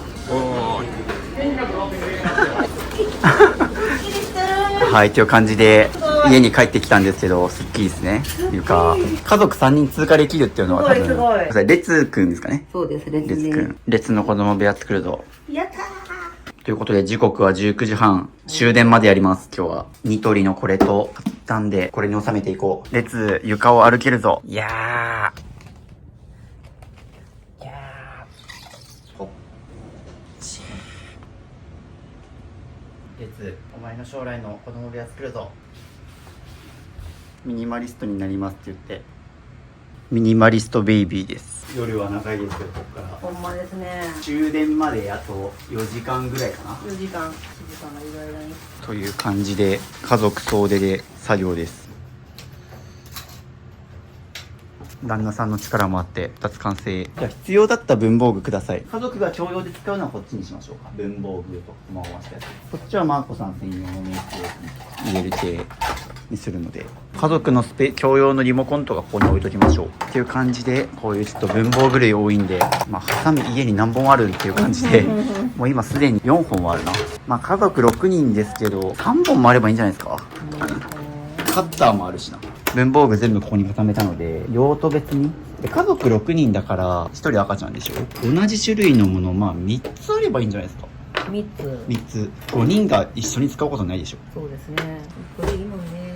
その1個が見つからへんから買うんですよ。それは整理ができてないからですね。何がどこに何本あるかとか、物の数減らせば把握できるようになるんで、そうすると無駄な買い物は絶対減ります。うちはもうネームペンと3色ボールペン1個しかないなとか僕も把握してるから、旦那さんは子育て中、奥様は片付け中、列、頑張るぞ。かわいい。これも思い出やな。働いてた時のラフだ。仕事のネームプレート、写真撮って捨てれないんですか、そういうの。そうやね。そうしよう。写真に撮った方が見返しやすいですよ。極端な話、明日この家が災害でなくなった時に、あのネームプレートなくなっちゃうったんて、もうネット上にデジタルでありとけばなくならないんで。これか。すごい、家にある人初めて見たかも。猫ポスの厚み測るやつ、大丈夫ですか、これも。はい。すごい結婚式の時の写真が。捨てるね。思い出系は最後、思い出ボックスみたいなの作るから、そこに収まる範囲だったら OK にします。パスポートの山が大量に。結構海外旅行行かれてるんですね、じゃあ。私海外大好きで。何カ国ぐらい行きました？20は行ってへんかな。すごい、めっちゃ来る。一応パスポートは厳密には返却ができます。めんどくさいと思うんで、捨ててもいいです。もう写真撮って。行った国とか記録は残ってると思うんですけど、そこだけ写真撮って捨てるとか。確かにいらんね、かかるし。結構な量なんで、これ。最新のやつは残して、古いやつは捨てましょうか。おー。これだけお子さんに渡しとけば。そうですね。はい。捨てますね。ここは捨てる。捨てれるわ。儀式ですね。いい。はい。これだけ残ってればいいね。これだったら別に抵抗ないですよね。確かに。じゃあこの4つはもう大丈夫ですね。いいです。紙の写真がいっぱい。これちなみになんかスマホで写真撮ったりしてます？昔のスマホやし残ってるのちゃうかなみたいな。写真にしん方がいいね。僕がおすすめしてるのは、例えばあんな風に飾りたいと思える写真は現物で残しておいて、で、こういう束系のやつはもう飾りたくなるほど大事にしてないってことだから、もう写真撮って捨てるっていうのは、一応僕言ってますね。スマホで写真にパシャッと撮って。捨てるか。しかもそうした方が、さっきも言ったんですけど、万が一じゃあ明日災害来て、これ流されたら後悔しませんって話ですね。写真撮っとけば最悪残せる。確かに。減ってきた減ってきた。あとこれみんなあるあるだと思うんですけど。はい。通帳。前の通帳。いらないです。給与明細でいくら稼いだとか、そういう記録を取っておきたいなら軽く写真撮っておくとこれはもう守っておいて最近のデジタルになってません？通帳なってます。ゆうちょも今ゆうちょダイレクトあるし、すごい今紙の手帳っていらないっすね。全部デジタル化されてるから。だからもっと言うと銀行口座多すぎるんじゃないかっていう話もあります。今回そこまで踏み込まないけど、銀行口座何個あります？把握してないです。そうですね、その把握できてないのも良くないですね。という感じで個人情報が目図になりました。気になってるのはここなんですよね。このケーブルのごちゃごちゃ、こういった全部抜いてください。ここも収納と一緒で全部抜いていらないやつを減らす。これ危ないですね。小さいお子さんがいっぱいいらっしゃるんで、赤ちゃんがかじったりしたらまずいとかあるし。すごいな、このケーブル初めて見た。いいでしょ。いや、一目ぼれで買った。僕は使わないけど、いいですね。固定的。という感じで、そうですね、仕分けできました。使うやつ厳選したら、これは3つ。で、あそこにあるやつとかはいらない。こんな感じで、ここは充電スペースに一旦しときます。むき出しよりはこっちに隠した方が、でも最低限の本数に絞ったんで、一旦ここにしときます。という感じで、あらかた、片付いてきましたね。っていう感じで、すごい床面積が広がって、ゴミ袋2つ出ましたけど。ゴミ袋だけじゃなくて、ここの収納めっちゃ減らしてるから、じゃあ儀式やりましょう。やりたかったんですよ、これ。この布を手放す作業。もう私布はいらない。そうです。マーコさんに。切だな、ちょっとな。ですね。あそこを隠すために布をかけたと思うんですが、これはもう必要でしょうか？買ったばっかりなのに。もう隠す必要はないので、ありがとうございましたということで。ありがとうございました。もう捨てられないマーコさん卒業って感じでお掃除もされて、あともっと言うと物減らしていくと自然と今拭き掃除始めたと思うんですけど、家事のハードルは本当に下がります。ちなみに今時刻がですね10時13分、今日 1時からスタートしてるんで、9時間くらい作業しますね。ニトリに買い物行ったりココイチ行ってるから、実質の作業時間で言うと8時間くらいかな。今日8時間くらいやって今こうなってるって感じかな。B さんはどう思います？これですか？可愛いと思うんだったら全然いいと思いますよ。ミニマリストの人に聞いたら全部いらない。僕からすると全部いらないなんで、僕がリアル残すとしたら、この星はどけるな、多分。僕だったらもう絵だけ置きますね、絵の2つ。なんかそれ関係あるんですか？なんも、ただ私が可愛いなと思ってなるほど、いろんなものを飾れば飾るほどいいと思ってたんで。なるほど、なるほど。今からは引き算の美学で、要は減らせば減らすほど、写真に目が行くから強調されるじゃないですか。っていう風に、本当に大事なものだけをもっと際立たせるために減らすっていう考えの方にシフトしてもらいたいかな。という感じで、ようやくラスボス。やばすぎ。おしゃれな人はここを何度って呼ぶんですけど、何度？ここただのゴミ処理場。ここを片付けて、赤ちゃんの子供部屋にするんで。やるかっていう感じで、ラスボス降臨感じで、しかもここね、何が辛いかって、エアコンないんですよ、なんと。京都の夏、地獄ですよ。っていうので、扇風機2台体制で、涼しい。とにかく減らしていきましょう。はい。ちょっと俺、このレベルのゴミ屋敷初めて片付けるか、僕も何から減らしたらいいかもちょっと迷ってるんですけど、一旦最初これちょっと何から減らすかなんですけど、まずね、ちょっと明らかなゴミ、例えばあそこ段ボールとかもあるんで、そういうのちょっと早速出してもらっていいですか？ショッピング袋が大量に、ショッピング袋も捨てましょう、これ。こういうところから買い物好きな形跡が垣間見れる。いい場所見つけましたよ。この外箱部屋ボックス、ここ全部捨てます。ここを捨てたら、ここに物をいろいろ収納できる。絶対言われると思うな。って感じでちょっと床をなんとか開けたんで、いらないですかね。はい、もう僕に無言で渡してきましたが、大量のショッピング袋と紙袋、これもいらない感じで、旦那さんが廊下でゴミ袋を包んでくれる役として頑張ってくれてる。ようやくここに取り掛かります。もう完璧に多分 99% いらないものであろう外箱ゾーン。外箱のためにこのクローゼットを待ってるのもったいないんで、ここも全部出します。これみんな捨てさせられてるやつだけど、すっごい捨てたくねえな。それ、ルイ・ヴィトンの。ちなみに、ヴィトンのめちゃくちゃ綺麗な箱でこの前売りに行ったら50円でしたよ。待って、エルメスの空箱はちゃんと6点300円。はい、すいません。もう、売りに行っても50円。僕ももういろんな家を片付けすぎて、ハイブランド品の外箱の相場も分かってきたんで。実際売りに行く許してあげたんですか？その人はどうしても捨てたがらないから持ってかせたんですけど、結果50円だったから、しかも外箱をリサイクルショップにわざわざ持って行ってるんですよ。相当手間だと思いません？その労力考えたらバカバカしくなりますよね。確かにこの外箱を取ってるせいでゴミ屋敷が生まれてるってことを考えると、子供がかわいそうになるじゃないですか。子供のためにも減らしちゃい方がいいです。これは少しでも高く売ろうっていう分に費やしてるお金と時間と思考のコストを考えたら、多分ネイルとか似顔絵の仕事頑張った方が稼げますね。お前一撃やね。そうなんですよ。この売りに行く時間とか考えたら多分似顔絵1個描いた方が儲かるなとかあると思う断然そうですね。っていう風に考えてもらいたいですね。でもリサイクルショップなんて行かないですか？まあ、これを機に卒業してほしいですね。リサイクルショップに通い詰めの生活はもう今日で最後。僕が減らしてきた中でダントツ1位です。これでまた家族系の人もなんか増えてくるといいですね。ぜひそう家族の応募もお待ちしてます。本能さんこっち一回も使ったことないな。こうですか。物に殺されるところだった。本当に殺される。これつけながら片付けるか俺がじゃすごい初めてつけた。捨てるのが楽しくなっていや素晴らしい。ようやく捨てるのは楽しくなってきたと思います。ああ、何かもわからんけどいらんな。あ、いらんわ。これこれね、多分これ今から渋さんが体験することばっかり今から出てくると思うんですけど、はいでもこれはちょっとどうしよう。こう子供が生まれた時の足型と名前とセンチとか実家にありますこれ僕。時間とかも全部書いてある。これちょっと捨てれへんくない？そうそう僕これ実家にあって僕の赤ちゃんの頃の写真があるんですけどここにいや全然なんか文章が添えてあって頭がでかく生まれたねって書いてあるんですよ。だからなんか別に見ても嬉しくねえしなみたいな。頭でかかったんですね、渋さん。はい、まあ、今もでっかいですけどね。そうですか？髪型で隠してるだけであ、そうなんですか？結構坊主とかにすると如実に頭のでかさがなんか出ます。これはもう捨てれんな。おお、これ写していいやつですか？あ、私らなんでいいですよ。あ、そっか、お二人のなんでこれ二次会かなんかかな。二次会ですね。僕も1ヶ月前に結婚式デビューしたばっかなんで、ようやく言っといてよかったな。よかったですか？ちょっとまだ語れる日々。何これ。あの携帯やん。俺の携帯？相当昔のガラケーですね。すごい。見ていいですか？これカップルの時ちゃう？そうや。チューしてすか？チュープリですよ。見ていいですか？キスプリ。見ていいですか？キスこプリのガラケーが流行ってたよ。本当だ。見たっていう感じで思い出系なんで、これは写真に撮って処分。じゃあ俺ももうこれ本日の主役売ってます。いいですよ、持って帰って。いや入れないです。処分。ジャーナリストがいるわけないね。床がだいぶ空いてきた。ね。という感じで2日目今日終わりです。お疲れ様でした。はい、という感じで明日が最終日なんで明日はここから頑張って子供部屋を作りましょう。はい。夢の子供部屋を。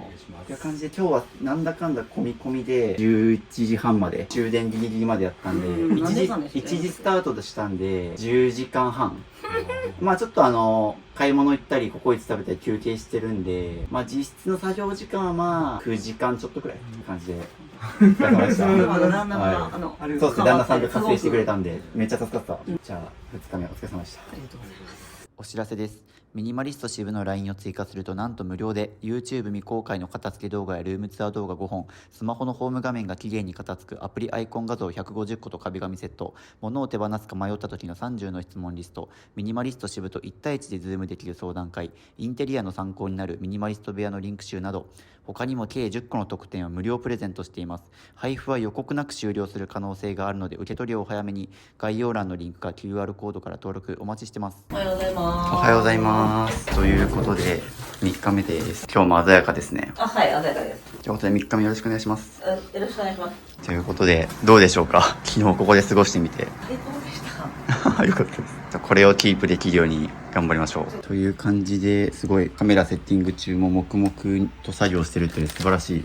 こうなんか渋さんの動画見て、はい渋さん喋ってはんのにみんな手動いてるなと思ってたんですよ。はい買ってきました対策。この部屋ちょっとエアコンがないので使い切りの冷やタオル買いました。ぜひ暑かったら。最後ラスボスを片付けます、はい、スタートが今11時過ぎということで頑張りましょう。今やられてるのが靴下か。息子の、言うたら、はい、一番下に残しといた上からのお風呂を、はい、今3分の1まで減らしました。おー素晴らしい。その調子でどんどんお願いします。という形で今日はもう昨日と一緒で明らかに使ってないゴミはどんどん捨てていって、昨日一日外箱部屋が1個空いたんでいるやつはこっちに戻していくっていうような作業をやります。いいよ、その調子で頼むよ。いいこれもさっきジムのね、いつか売ろうと思っていたすごい、これもう空ですからね。おお、これもですね。これも空箱。これです。緑のチャリの。あれか。これもそれももう売る前提で撮ってるみたいな感じ。なるほどね。まあこれマイホームだからあれですけど、これ仮にじゃあ京都で賃貸で借りてたら多分この一室で、まあ、多分毎月4万ぐらいかかると思うんですよね。4万かかるけどどうするって言われたらしてますね。ですよね。で毎月4万だとすると、これじゃあ仮に10年間残し続けたとすると、このゴミを取っとくためにもう多分480万円くらい使ってるんじゃないかっていう試算が出ます。やば。軽く見積もっても。だって10年間ぐらいずっとこれでしょ。どこですよ。うん、そうです、そうです。外箱のために480万円払ってるとも言える。3日目もまたシャネルの紙袋が。これ捨てますね。はい。ハイブランド紙袋。未来系がいっぱいあります。これお互いでもらったんですけど、も未来の子供服。いつの未来ですか、それ。う言うて1年以内ですね。状態すごいいいぞ。まあお子さん何足あったら履き回せそうだなみたいなとこも考えてもらって。でね、で同じサイズはいらんね。そうですね。っていう風に、まあ、同じサイズでも例えば、まあ、2から3足あれば、雨の日とか、履き潰しても大丈夫じゃないかとか、そこ考えながら、だから1歳から2歳まで、小刻みに変わるとしても、4、5足あれば、込み込み全部足りるんじゃないかみたいな、風に考えながら減らした方がいいですね。あ、ほら、まあ、ちょっとありますよね。これはちょっと大きくなった。うん、なんかそんな感じでまだできそうで、もう捨てよう。そうですね、そっちは結構先の未来ですよね、もう。これはだいぶ先ですし、もう捨てます。はい、そうですね。多分それ3、4年先じゃないですか。っていう感じで、本当にもう近い未来の子供、そうですね子供服だけ残しましょうか。目安作んないと迷っちゃうから、2歳までにしましょうか、だから。今8ヶ月なんで、2歳までのやつ残して、それ以降は捨てる。で、それ以降もどうせ多分もらう気がします。入れてます。ですよね。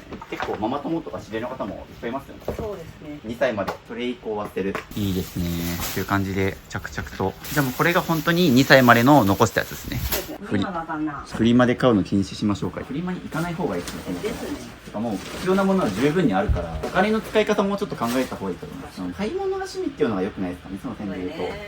それがやっぱ病んでる証拠なんですかね。習慣だと思います、それはシンプルに。世代的に言うとまあ40代だから、今でこそその本当にスマホとかネットの普及でいろんな趣味があるけど、まだ40代の方は多分若い頃って本当に趣味が買い物みたいなこといっぱいだと思うんで。そうです。なんか買って帰りたいみたいな。ああ、まあうちの家族もそうだったんで、それが習慣になって抜けないっていうのはあると思うんですけど、まあ、せっかくこんだけミニマリストの動画見たりとか本も読んで学んでくれてるから、まあ物より体験っていうのはよく言ってると思うんですけど、食べ物は OK ですか？食べ物は OK です、まあ、食べるとか旅行行くとか、それこそお子さんいるからレジャーに連れて行くとか、そういうことにお金使ってあげた方がお子さんも喜ぶと思うので、この買い物する分のお金使わなかったら結構いいところ出ますよ。いや、ほんまにいいホテル泊まれましたよね。泊まります。本当にいいホテル泊まれる。家族全員で。今後はそういう風にお願いします。昔の薬箱。おー、本当だ。すごいよ。漢方チェーン、うわ。てかもうめっちゃ面白い。危なそうこれ。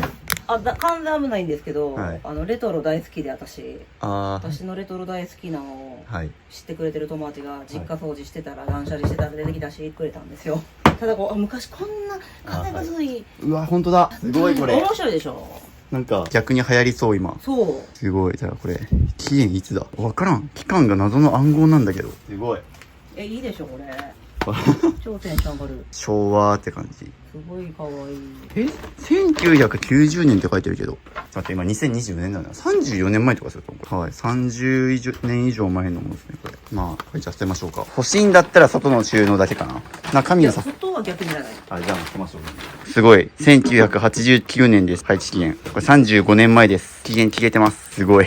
35年って俺が生きてる歳月より長いから。先輩ですよ。先輩です。僕、人生の先輩、パスマン。じゃあこれ丸ごと捨てます。これが骨董品でプレミアとかだったらおもろいけど。本当品でプレミアかもしれないですよ。いや、もう、忘れましょう。新婚さんいらっしゃいだ。ええのか、まあ確かにではないしな。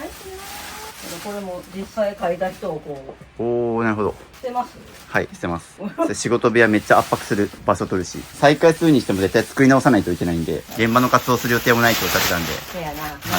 でもこの絵は残しかけたい。単品は、原本は。新婚さんのやつだけ残しましょうか。ね、これは自信作やから。はい。まあ、それ以外はじゃあ捨てるで。まあ、映像でも撮ってるんで。っていう感じでちょっと、ここら辺がゴミ袋で埋まってきたんで、一旦外に出します。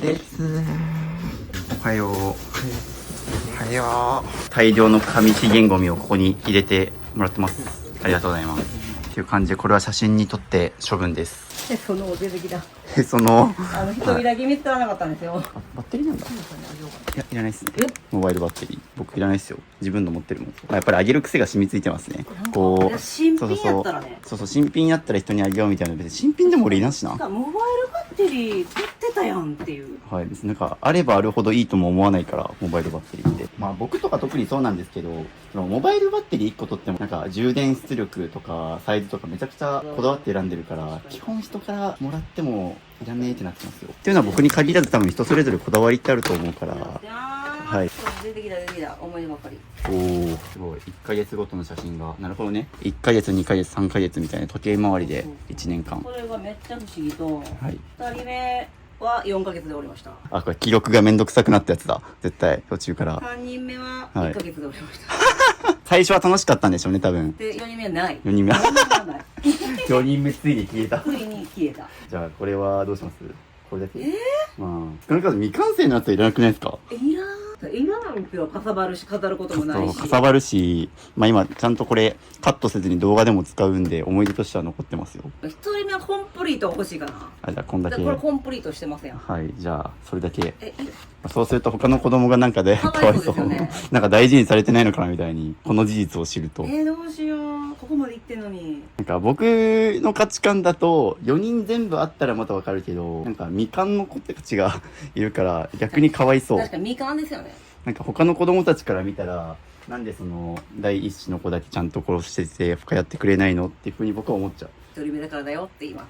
まあそうですね。でもこれを捨てることはできひんな。まあまあまあ、はい。これ捨てれへんわ。でもこれは捨てれるかも。そうですね、その2つはちょっとね、未完成だしね。はい。マジすごい。これを捨てることになると思わなかった。 4人目はもう作ってすらないから。ないですよ。もう買ってもいない。痛み伴う。まあ写真撮ってるんで、お疲れ様です。お疲れ様です。まあこういうのって物理的以上に精神的に来るものだと思うんですけど、でもそういうモヤモヤが残り続ける方が結構ね、重荷だったりするから。完成させなっていうストレスもありますもんね。そうです、もうおっしゃる通り、ずっとモヤモヤしながら生活するよりいいと思うので、その調子でお願いします。おー、すごい。うまい。僕なんかそういう周りに背景何も書かない感じの、なんかシンプルなの好きですよ。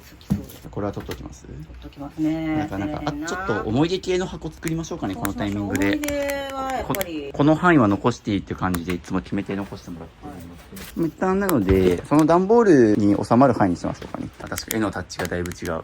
ね。これはさすがにちょっと上達してるなっていうのが分かる。結構初期ですよね、それ。これめちゃめちゃ初期です。明らかに今の方がうまい。ああ、わかりますか。はい。なんか人気漫画も大体第1巻ってあ画力微妙で50巻100巻とかいってくるともう絵のタッチ全然違うみたいな、それを感じた。あれ使います？ひんやりシートとか。あ、いいですか？はい。これを初めてヤタオル使う。使いながらどうぞ。ありがとうございます。首元とかに巻いとくとマイナス3度。普通に、そうですね、二重に巻いて首元、そうですね、だいぶ冷えます。消える。全然違うでしょ。ひんやりします。そうなんですよ。ちょっとそれで作業頑張ってください。頑張ります。で、僕一番気になるのはあれなんですよね、巨大なはしご。旦那が買ったんですよ。まあ置くとしてもこれもう外に置いた方が。屋根の上に登らなあかんかって買ったんだもん。打ったしわ。なるほど。絶対借りてくれ言うたみという感じでお父さんを呼んできました。たいな。めちゃめちゃ高かったよな。でこれを外に置きます。僕がその間ベイビーを預かってます。で運べるんだ。お父さん頑張ってるよ。お父さん頑張れ。お父さん頑張ってます。庭の方にちょっと移動、ちょっとずつ空いてきてますよ、床が。ここ将来の子供部屋にするからな。弟がいらんから送り込んできた。みんないらないからって送り込んでこうやって僕たちが迷惑被ってるんで、人にあげるのは本当に良くない。結局人にあげて預かった人がこんだけ家賃分の管理コスト払い続けて、こういう捨てる手間暇お金かけてるわけだから、物をあげるのってありがた迷惑なんですよ。引き続き旦那さんが紙ゴミ処理班を手伝ってくれてます。ここはそうですね、初日に片付けたから作業しやすくなっててよかった。快適。相当昔のパソコンですね、多分。弟が結婚したから多分いらんくなったからうちに子供の未来へのってことでくれたんですけど、相当古いバイオだな、これ。ビスタ Windows Vista 僕が中学ぐらいなんで、ってことはまあ15年前ぐらいかな。もうさすがに使えないですね。はい、処分。めっちゃ床が空いてきたよ。素晴らしい。ある意味でこれラスボスかな。この大量の黒いゴミ袋、これゴミではなくてただただ未来の子供服がいっぱいこんなにはあいらんか。るという。そうですね、こんなには。弟処分したんですけど、はい、だってこれ列ってことはさっきのちっちゃい赤ちゃんのだけの話です。なのでさっきの基準でもう2歳のやつまでですね。残しとくんですけど、こんなにいらんって感じだよね。あ、そうです、そうです。もう直近2歳までのやつに厳選しましょう。もらいたくなくなると思います、今後は。ここまで。今までこれの部屋があったから、はい。ここに置いといたらいいわって思ってたよね。そうですね。ただ、これの積み重ねで、このゴミ屋敷部屋が生まれてしまったんで、ここは頑張りましょう。状態の良さとか、そうですね、状態で選びましょうか。そうですね。とか、使い回しやすそうとか、そういう目線で僕もちょっとチェック入れながら、もらいすぎっすね。いやほんまに一人すごいですよ、その子も多分もらわはって家置いといたしっていらんかったら捨ててってみんな言ってくれるんですよ、玄関帰ってきたらほんまにこれ6分ぐらい置いてありましたね。あと捨てられないご家庭あるあるなのが子供服をゴミ袋に包んじゃうっていう衣装ケースに入れるとかでもなく未来やからね。未来とはいえ管理がすごい本当に将来着せたい服を僕こんな服に入れたいなと思わないから僕だったら管理が雑ですねそういう意味では、だから未来の子供服はそこの衣装ケースに最後入れるんで未来をそんなところに逆にこれより絶対ゴミ袋よりその衣装ケースの方が綺麗な先残すと気持ちがいいぞ。未来の子供服をこのタイミングでそこに入れようもう、改めて見てみるとこの部屋いろんなものありますけど不要品の半分くらい服ですね。子供服僕のこれ価値観の問題なんですけど数年先のために貴重なスペースを奪って節約するのと必要な時に買って出費伴ってその分家の生活スペースが空くのだったら僕は多少お金払ってでも家が綺麗な方を選びたいなと思うんで結局こうやってまた仕分けするのにも人件費かかってるし基本的にやっぱ見てて思うのはそうですね必要な分を必要な量だけ買うっていうのは例外なしですね。子供服でも何でも子供だって汚すしめっちゃいるんです枚数ってみんな言わはると思いますよ。今も極端だし子供服とか今シーンでめちゃくちゃ安いし確かにね。ほんで可愛いしね。そうでも数百円で買えるし考えると別に子供服ってもう今そんななんかめちゃくちゃ高価なものでもないからやっぱちょっとこの家全体的に見て思ったのはやっぱり散らかってる理由はお子さんでも旦那さんでもなくマーコさんっていう気づいちゃいました。そうなんですよ。で初日から気づいてたでしはいやっぱ改めてちょっとここ見るとそう思いますょ。い強くや自分でも思いますし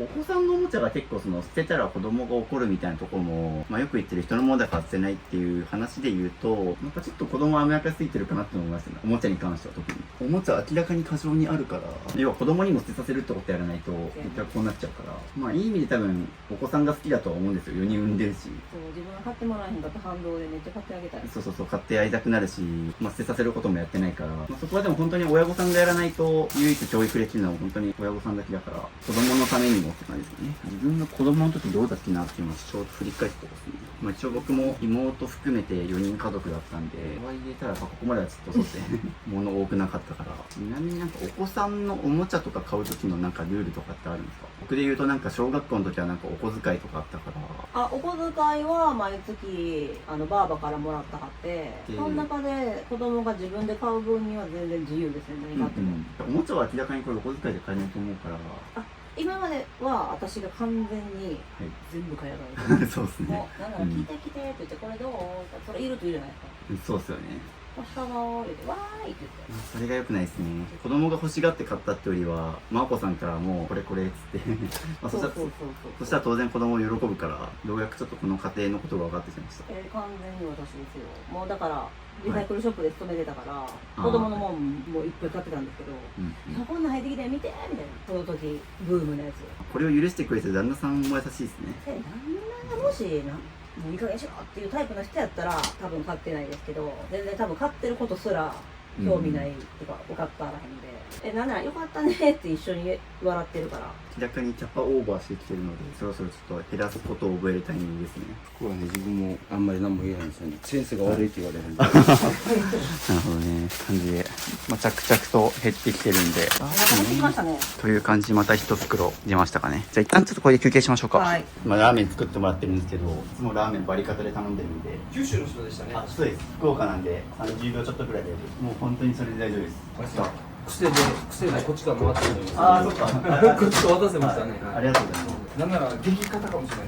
全然まかっちゃん作ってもらったんで。いただきます。で2杯目からセルフでお願いします。ありがとうございます。はい、もちろん。すごいこうやって出せんねんそうですね、僕も。もう癖で回って持ってんだけど。そうやなもう長年の癖で今後はそこに置けば一回もこっちから出したことない。なんて楽なんだごちそうさまです。はい、いいです。という感じでランチ休憩が終わったので昨日ニトリで買ったハンガーに入れ替えます。昨日雨降ったから早速干してますけどもう前はここ足の踏み場ないみたいな感じだったんで大成長余裕持って干せるようになってるから洗濯して干したやつはそのままクローゼットに戻せると思うんでという感じでここのハンガーでこのクローゼット統一していきましょう。はい。このタイミングでちょっと入れ替えつつ、いらない服がもしあれば、どれこれ2日間ぐらい使ってみていいです。見えるか？使いやすい。セレクトショップに慣れてるかは分からんけど。まあちょっとセレクトショップまだまだややギチギチですが、カバンもちょっとなんかうまいこと減らすか整理できたらいいでもカバンもここに戻す癖がついたんで。そうですね。まあでもやっぱり明らかに綺麗ですね、ハンガー入れ替えると。首元部分から結構見えるんで、この白い部分が。ここはおしゃれになりましたね。じゃあ引き続きこのクローゼットでもう少し生活してみてください。はいでですね、まあハンガーがこんだけいらなくなったんで、まあ、ちょっといい感じのハンガーだけ今分類して子供部屋で使おうっていう風になりました。上はもう処分してですね。ということで3時半、休憩とハンガー入れ替えが終わって、続きいらない子供服を減らしてますが、すごい状況です。ただ奥の方が見えるようになってきましたね。終わりが見えてきた。最後はそこのクローゼットに子供服のコーナー作るんで、昨日の部屋をやった要領で、おもちゃを一旦そっちの仕事部屋に移して、子供服は壁に寄せちゃって大丈夫です。一旦はい。っていう感じでちょっと一旦ここも蓋つけます。やばい、列が泣いてる。大丈夫ですか？ベイビーが泣かないでーなんか泣いちゃうんだ。泣いてる笑顔見たかったんですよっていうのでちょっとずつでも部屋が明るくなってきましたよ。そうだ、聞いておきたかったのがこれですね。これ私ですね。あ、そうなんだ。はい。自分やらないっす。あ、なんだ。この間てっきりやらないです、やらないです、やらなるないでほど。す。もうこんなのやらないです。なるほど。ウーバーイーツかも。なんかやるかもっつってちょっと前に買ったんやったっけ。ちょっと前に買った。なるほど。頭にやってるんですね。前やってて、で例えば年のお客さんとか来やらへん日とかにやろうと思ったら、意外と忙しくている。まだいる。いる。やるんいるやろ。まだやるん。やるよ。両親とダン未来の未来ってもうそうって語りやん。もうほんとそうなんですよ。もっと訴えてください。何年分の職場でもある直近1年分くらいはいいって言ったんですけど、明らかにそれ以上ある気がするんだよな。だからの。先やで5、6歳って。ということは？もうちょい減らせますね。じゃあ今日お気に入りだけのことか。その超お気に入りだからそれでまた死別するんだったらもう分けた方がいいよ、もうだったら見るぐらいなの。もうその見るなら分サイけた方がいい。ズ別でもこのサイズは残さないって決めた方がいいと思う。俺がやるか？俺全部服入れるけど絶対その方がいいって。部屋も綺麗なのに貸してきてやり直すってことで全部すったらいいんちゃうの。うん。仕方またかったらいいんちゃう。それが一番いいんですよね。この出来よこなら。聞いたらこんな家じゃないやん。いやいや、まあこのだから機会があるから今の機会が一番それできますよ。へえ。で言うてる前にまた誰かもらうかって言ってくる人いるいやから。もうもらわへん。問題はもうもらわへんねん。そば言ってるけど分からんけど半年後とかが心配よ。あ、ちょっと待って、サイズ見てよ。使うん？さあ言ったらやん、直近の。あ、これあかんって、これ新品のセットアップやん。こんなんあかんとお祝いでもらっていいよ。使うの？買うわ。あかんと一緒にさせんと。やっぱりそうですね、今ウーバーイーツやってるって言ったのをそのマーコさんっていうのを聞いて、そもそもやっぱり根本的にちょっと切りまで買ったりとかしなければあれも必要ないと思うし、割り切りが必要ないと。まあ要は多分無駄な買い物で絶対お金の浪費もあるから、この思考の繰り返しでこの部屋出来上がってるんで、今までの考え通りにやってると絶対減らないです。今日終わった後も考えようってことですね。そうですね。また戻るんじゃなくて。今、経営にするだけじゃなくて、今後のリバウンドのために言ってくれたかも。ちなみにお怒りモードだったりします？いや、いつもあんな感じですか？大丈夫です。怒り気味ではない。自分が絡んでくると。まあちょっと不機嫌な様子で若干垣間見れたので、懐かしの一眼。まあこれはもう売りに行ってもいいですよ。この後、はい、多分使ってないと思うんで。これはね、はい。箱ありますよ。おお、あるんだ。私が箱を残してないわけないでしょ。まあそうか。はい。こっちを片付けましょうかね。この収納を片付けているやつをこっちに戻していくっていう風にやるので、ここは何ゾーンだ？思い出ゾーンかな？割と思い出ですね。あ、ですね。最後の難関。本当の最後の難関はこの思い出ゾーンです。写真であったりとか、まあ、おもちゃも一部あるし、まあ、気になったのはなんか、大島優子の、どちらがですか？私が。あ、なるほど。全然これエロ本じゃないですよはい。はいいや、でも捨てれるな、全然。もう今。はいっていうので、まあちょっとそういったものがあるので、ここら辺多分結構なんか私は思い出あんまりなんかも。とか、その思い出のやつでも例えば絵とかに対する思い出はあるけど、なんかここら辺のやつはいけるんじゃないですかね。若い時の私たち。初デートの時じゃない？初デートすごい。プリクラ。これは私が残す。はい、OK です。旦那さんが。写真が大事なんや。確かに。分かってくるなね、わかりますね、確かに。二人見てると、旦那さんは現物の写真を大事にされる方で、マーコさんは絵とかな。ただまあ旦那さんは全体の物量が少ないから多少残しても問題ないって感じです。写真系がちょっとあれですかね。これカーテンやしさ、この茶色がダサいんでこっちに変えたいな。忘れてるでしょ、こんなのあったっけってういう。んちょっとねこれちょっと状態があんま良くないかな。シワが結構今しちゃいます。いやこっちのは綺麗です。僕だったらこっち使いたいな。そっか。じゃあ捨てますか。これ使おうと思います。思い出のものが段ボール1箱2箱に収まってるんだったらいいんですけども、クローゼット1個全部丸々思い出のものになっちゃってるから、さすがにちょっとこれは減らさないとまずい。はい。おー、あ、剥がれんだ。人気術師が大好きで。はい、面白いですね。集めてたな。あ、意外とそういう趣味もあったんだ、いろいろなんか漫画系のもろもろ。あんまりなんですけけどど、ハガレンは好き。はい。なんか結構僕のイメージ、本当になんか子育てと仕事みたいなイメージだったけど、なんかそれこそまあ大島優子さんの写真集とかもろもろ結構ちょっとオタいろんなッキーな部分が出てきたでしょ。そうそうそう、なんかそこは意外でした親近感みたいな。ちょっと好感度取りに行ってますね。うわ捨てれへんーバトルこれ見に行ったわ、映画館捨てれへんわ。これハガレンの映画僕見に行ったわ。これなんすか、チラシか、当時のチラシ3つか、保存用不況用みたいな。これ3ついります？いらんね。これはさすがにいるか。これめっちゃ可愛くないですか？旦那が、はい。旦那もでも可愛いなと思って残してた。あ、お子さんじゃなくて旦那さんのような。旦那が私に、旦那掃除系は全然しないんですよ。その家事めっちゃしてくれるんですけど。ああ、なるほど。すごい。じゃあ、普段やらない家事をやっやってて、くれたんで。誇らしげみたいな誇らしげな。まあまあ、それぞれ得意な家事はあると思うんで、これはもう大丈夫ですね。これアップルウォッチの箱。ああ、いらないですね。お前か。はい、アップローチの箱は多分100円とかそういうレベルだと思います。イエうおこれはやばいです。すごい。昔の iPhone の箱、iPhone っていうのーイ。もよ。歴代 iPhone のが多分あると思う。この量。エクスペリアとかもあるし、ちょうどいい話があって、福岡のリサイクルショップの入り口に iPhone の外箱100円で売ってるんですよ。パパパパ売り値で100円。ただただ中身入ってない iPhone の箱が売ってあるんですけど。誰が買うんじゃないってそう、そうなんですよ。誰が買うんじゃねんって感じなんですけど、まあ、それくらいの価値ってことですね。しかもこれ iPhone いつだ？あー、10R か。ってことは、iPhone X と同じ時代なんで、もうこれ5年前ですね。今後売る時の、なんか、箱があったら売れそうってのすごいわかるんですけど、箱の値段も含めて語れるようになったらいいですね。こんなに箱いらんの？ほんまに箱いらんす。はい、マジ生で売れますよ。でも箱で売れる方が。箱がないからといって買い取りを断れることは絶対ないので、さっきも言った通りも、はい、まあメルカリも出さへんけど、しメルカリで箱に見つけとか言われるじゃないですか。説明に書いとけばいいです。箱なしです。で、すごいなと思ったのが、奥にビトンの箱がいっぱい、ここなんかハイブランド系の箱いっぱいありますね。だからまあ、これもあれです。多分リサイクルショップ持ってっても50円以下ですね。このビトンを買うときにこれがついてたらってなりません？でもこれちなみにうちが働いてたとこ、箱全部もう壊してました。そうっすね。っていうのは特にリサイクルショップで働いてた方なんで、なおさらこれの必要性のなさが多分感じてると思うんですけど、ぶっ壊してたんですね。壊してましたね。私びっくりしてましたもん。買い取って捨てるのみたいな。だから買い取りはお客さんが、この姉合わせてきたとか言われたら、別に全く関係ないですって、どうせ捨てるんでって言って。箱には価値がないってことですね。すげえ、プロポーズの言葉を捨てたかプロポーズの言葉？多分。多分これを私に渡してきたんだと思います。おー、プロポーズの時にまあ今なんか結構にっこりしましたね。今回あれですね、結婚系にまた再開できてますよね。そうですねプロポーズですね、これ。おー、はいそれは取っときたいからですね。これは絶対いりますね。はい、愛の結晶。ちゃんと鉛筆とかで書き直した後とかもあるんで、可愛らしい。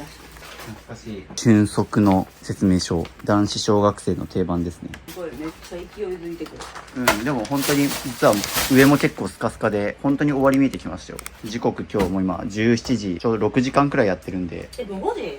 はい、そうなんですよ。意外とギリギリ。僕多分今日も終電コースです。すごい。すごいチブさんめっちゃ喜ぶんじゃん。こんなになってますよ。2回。何膨らんでんのこれ。怖っす。げえ。蒸気でアイマスク。こんな風になるんや。多分、うわ、怖っ。有効期限書いてないからそういう概念がないか。すげえ。どういうこと？湿気吸い取ってるってこと？なんかうおーってびっくりした。なんか膨らんでるもん。すごい。初めて見た。怖いんで捨てましょうか。すごいです。っていう感じで、ゴミの量が、ちょっと今日日曜日だからゴミ出しができないっていうので、家の中庭に置いてるんですけど、すごい量。新婚さんいらっしゃるの楽しい。新婚さんいらっしゃるの楽しい。いらんよな。Mステのティッシュボックスみたいな演者だけがもらえるやつですね。M ステのティッシュボックス。 M ステ出るとなんかティッシュボックスもらえるらしいあ、ですよ。そうなんですか。すみません、YouTube で見るときに、はいミニマリスト何って入れたら出てきますひらがなで渋って打ったらできます。シブですか、点々で、友達に今出演してる人したら、じゃあ見たら見るしって言ったんで宣伝お願いします。友達にも見られるんで頑張って綺麗にしましょう。すごい大島優子の写真集できた。欲しいですか。まあ僕はアイドル好きですけど、誰が好きなんですか。 AKB だと僕は眉にはまりましたね。無理、卒アルは無理やな、うちは。ミニマリストあるある卒アル捨てるっていうのが一つ登竜門としてありますこれはすが、僕は卒業アルバムは一番最後にサイン色紙のとこだけあるんで、まあ自分が出てるところで印象的だったところを写真撮ってるけども見返してないです。一応卒業アルバムはあれです。学校行ったら過去何期生分のやつが残ってたりするんで、そこ行ったら見れるっていうのが一つあるんです。まあ別に無理にはするとは言わないけど、すごい量、めちゃくちゃ捨ててます。ちょっと3日だと厳しいな。あと1日あれば確実に終わるんだよな。あ、でも逆に子供に仕分けはさせれるかも。そうですね、それもあるから、ちょっと明日までやりましょうか。っていうのでね、まあちょっといろいろ僕が終電までやといるとしても、作業できるのは4時間ちょっとくらいですね。考えるとちょっとこれあと4時間でさすがに終わんないようになってきたんで、ちょっと4日目持ち越しっていう、まあ、申し訳ないんですけど、また4日あればまあ終わると思います。あとお子さんが帰ってくるから、ちょっとお子さんにもやっぱちょっと片付け手伝ってもらわないと厳しいですね。おもちゃが多いから。絶対せえへんしって言ってますよね。この日輪刀は残すだろう。お子さんがいる家庭に行ったら絶対にある鬼滅の刃の日輪刀。未来のミニマリストベイビーや、これは。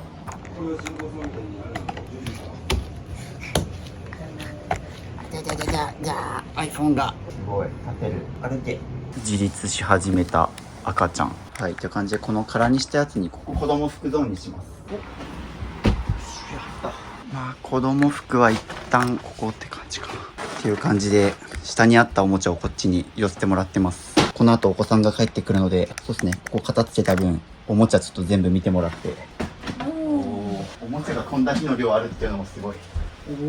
空いたスペースに着々とおもちゃが集まってきてます。結構捨てる捨てられないって結構やっぱ家庭環境の問題大きいなっていうのは、片付け苦手な人って実家とか家が物多かったみたいな人多くて、まあ、それが当たり前になっちゃってるから片付ける習慣がないみたいな、そうならないようにお子さんを強制しよう今似合う。ちっちゃいうちよかった。本当そうです。ちっちゃいうちよかった。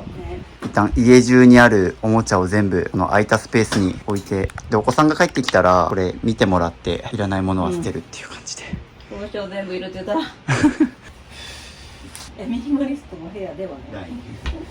帰ってきてます。帰ってきたって感じでお子さんを迎えます。果たしてどんな反応をするのか。おかえり。子供4。おかえりなさいっていう感じで、私の靴はここだけになりました。ここに全部入ってます反応は薄いけど、でそっちの反応がおお、そうですね、広くなってるのは気づいてもらえた。置いてこうする。そうでしょなんか駐車場ゴミ屋敷やん。う。ああ。駐車場ゴミ屋敷。まあでもあんだけのゴミが出たってことだからね。一切捨ててませんよ。何も？よかった。どうでした、取れました？なんか広くなったって。ここの反応はすごいから。なんか玄関は。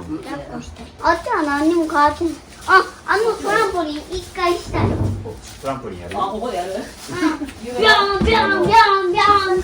トランポリン久しぶりやもん。ボロボロ。おお、やったねー。あいいや、いいこと思いついた。すごない。こんな変わると思った。こんな広がるとは。変わると思ったって聞かれてうんってなんか捨てられないお母さんみたいな。多分イエーイイエーイ楽しい。すごいやろ。まあてかまずここにお子さんが入ってるのがすごいんだけど、どうここ。すごいって言ってます。すごい皆さんへの宿題です。ここを一緒に片付けましょう。って感じでお子さんと一緒に片付けます。これ全部いらん。おお、いらないそうです。あれが早い。即断即決で全部いらないってことで、逆にお母さんが気になってるみたいな。おどおどしてます私。トーストロールいらんの？あ、でもいいじゃないですか。いらないですから、このままいっちゃいましょう。あ、全部出していいよ。おお、豪快にいくね。いやもうこれいらなくね。これあれですか、 USJ かな。そうですよ、めっちゃ可愛いですよ。ママこれいる。覚えといてやせたん。後からあれはって言わんといてな。家族全員ここに揃ってます今。迷ったままいらないものだったそうそう。どうしようと思ったやつはいらんねんて。これいる。これいるやつはそこに入れてもらってって感いいっすね。ママ、これどうしようかな。どうしようかなと思ったやつはいらんねんて。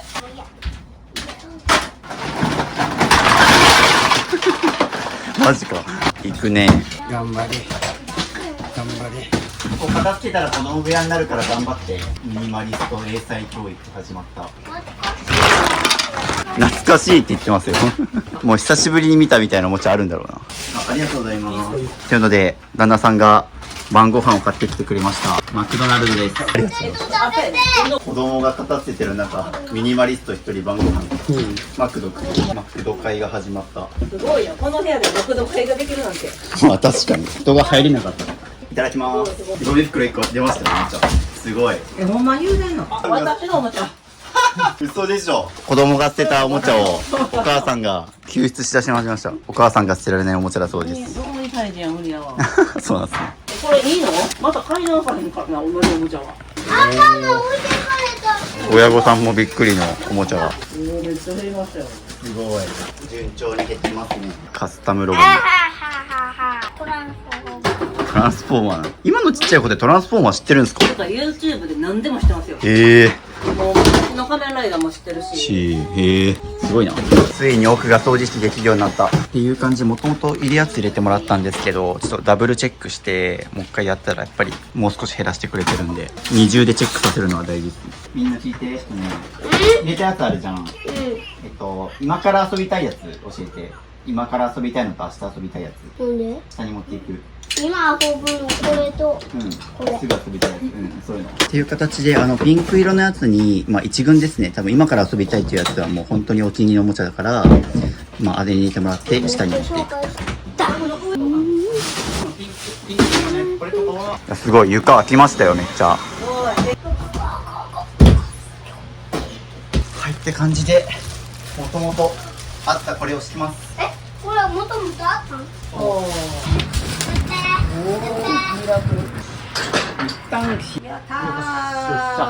はい、芝生できました。はい、っていう感じで芝生ゾーンがここで遊べると思いますって感じで、子供がちゃんとでもここにおもちゃがあるっていうのは分かってくれてるみたい。ああ、でも直してくれてる。すごい。遊んだら片付けてくれるようになりました。なんかトランポリンで遊ばせとくのが一番散らからないかもしれないです。意外と。これだったら散らからないしってそもそもあれ。って感じでお子さんの片付けが終わったんで、じゃあ引き続きちょっと上の階をもうちょっと進みましょうか。で、ようやく子供たちが6袋分ぐらい捨ててくれたんで、だいぶここは片付いて、ここは完成ですね。ここはもう崩さない。で、こっちから見るとすごい綺麗ですけど、その分のしわ寄せがちょっとこっちね、来てるんですが、もうちょっといらないものを減らして、こっちに詰めていけば終わるんで、もうちょっと頑張りましょう。お片付け中ですが、お子さんが遊びに来ました。という形で、これも手放します。長くねえか？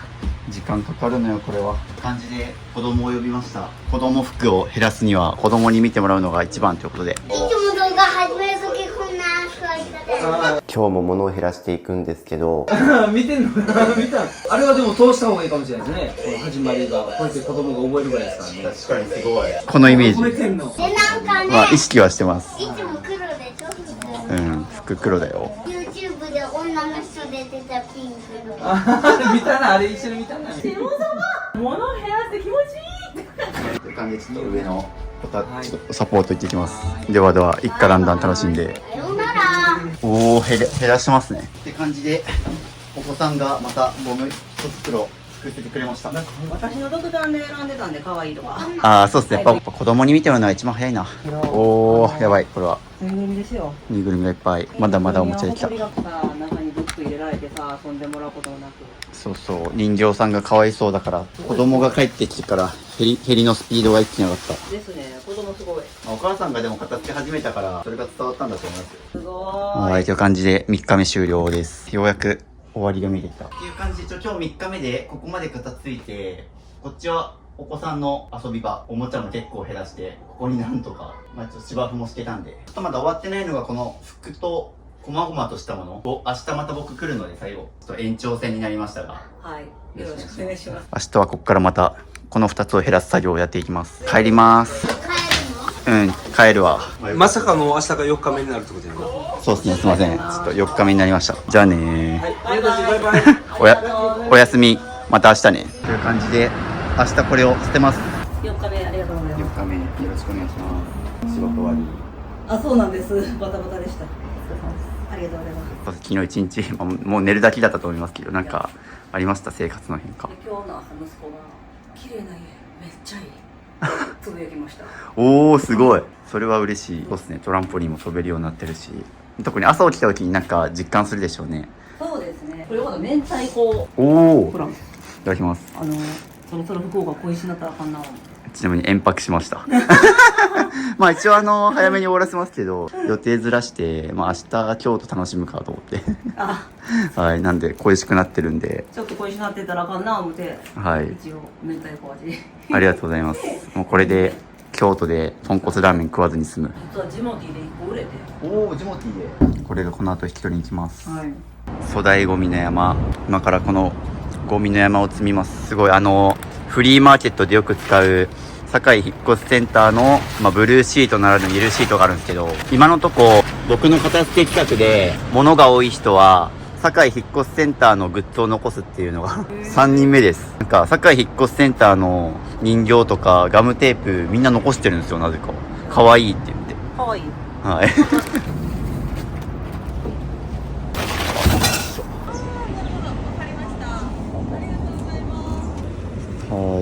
大量の粗大ゴミを積んで今から運びます。最初は本当に真央子さん自身しか減らす気なかったのに、まずなんか旦那さんがめちゃくちゃ率先的に減らしてくれて、子供も減らしてくれて、そして今は友達もって。はい。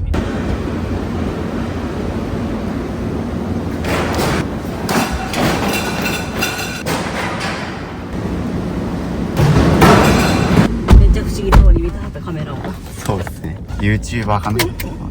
これでも予約制めっちゃいいです。これね、昔大晦日ね、私3時間並びましたからね。3時間めっちゃ並びました。ゴミ出しそんなかかるんだ。もうみんなめっちゃ並んでました。年末年始の大掃除で片付けようという人たちが大量に来るんですね。すごい、今のゴミ処理場ってキャッシュレスいけるんですね。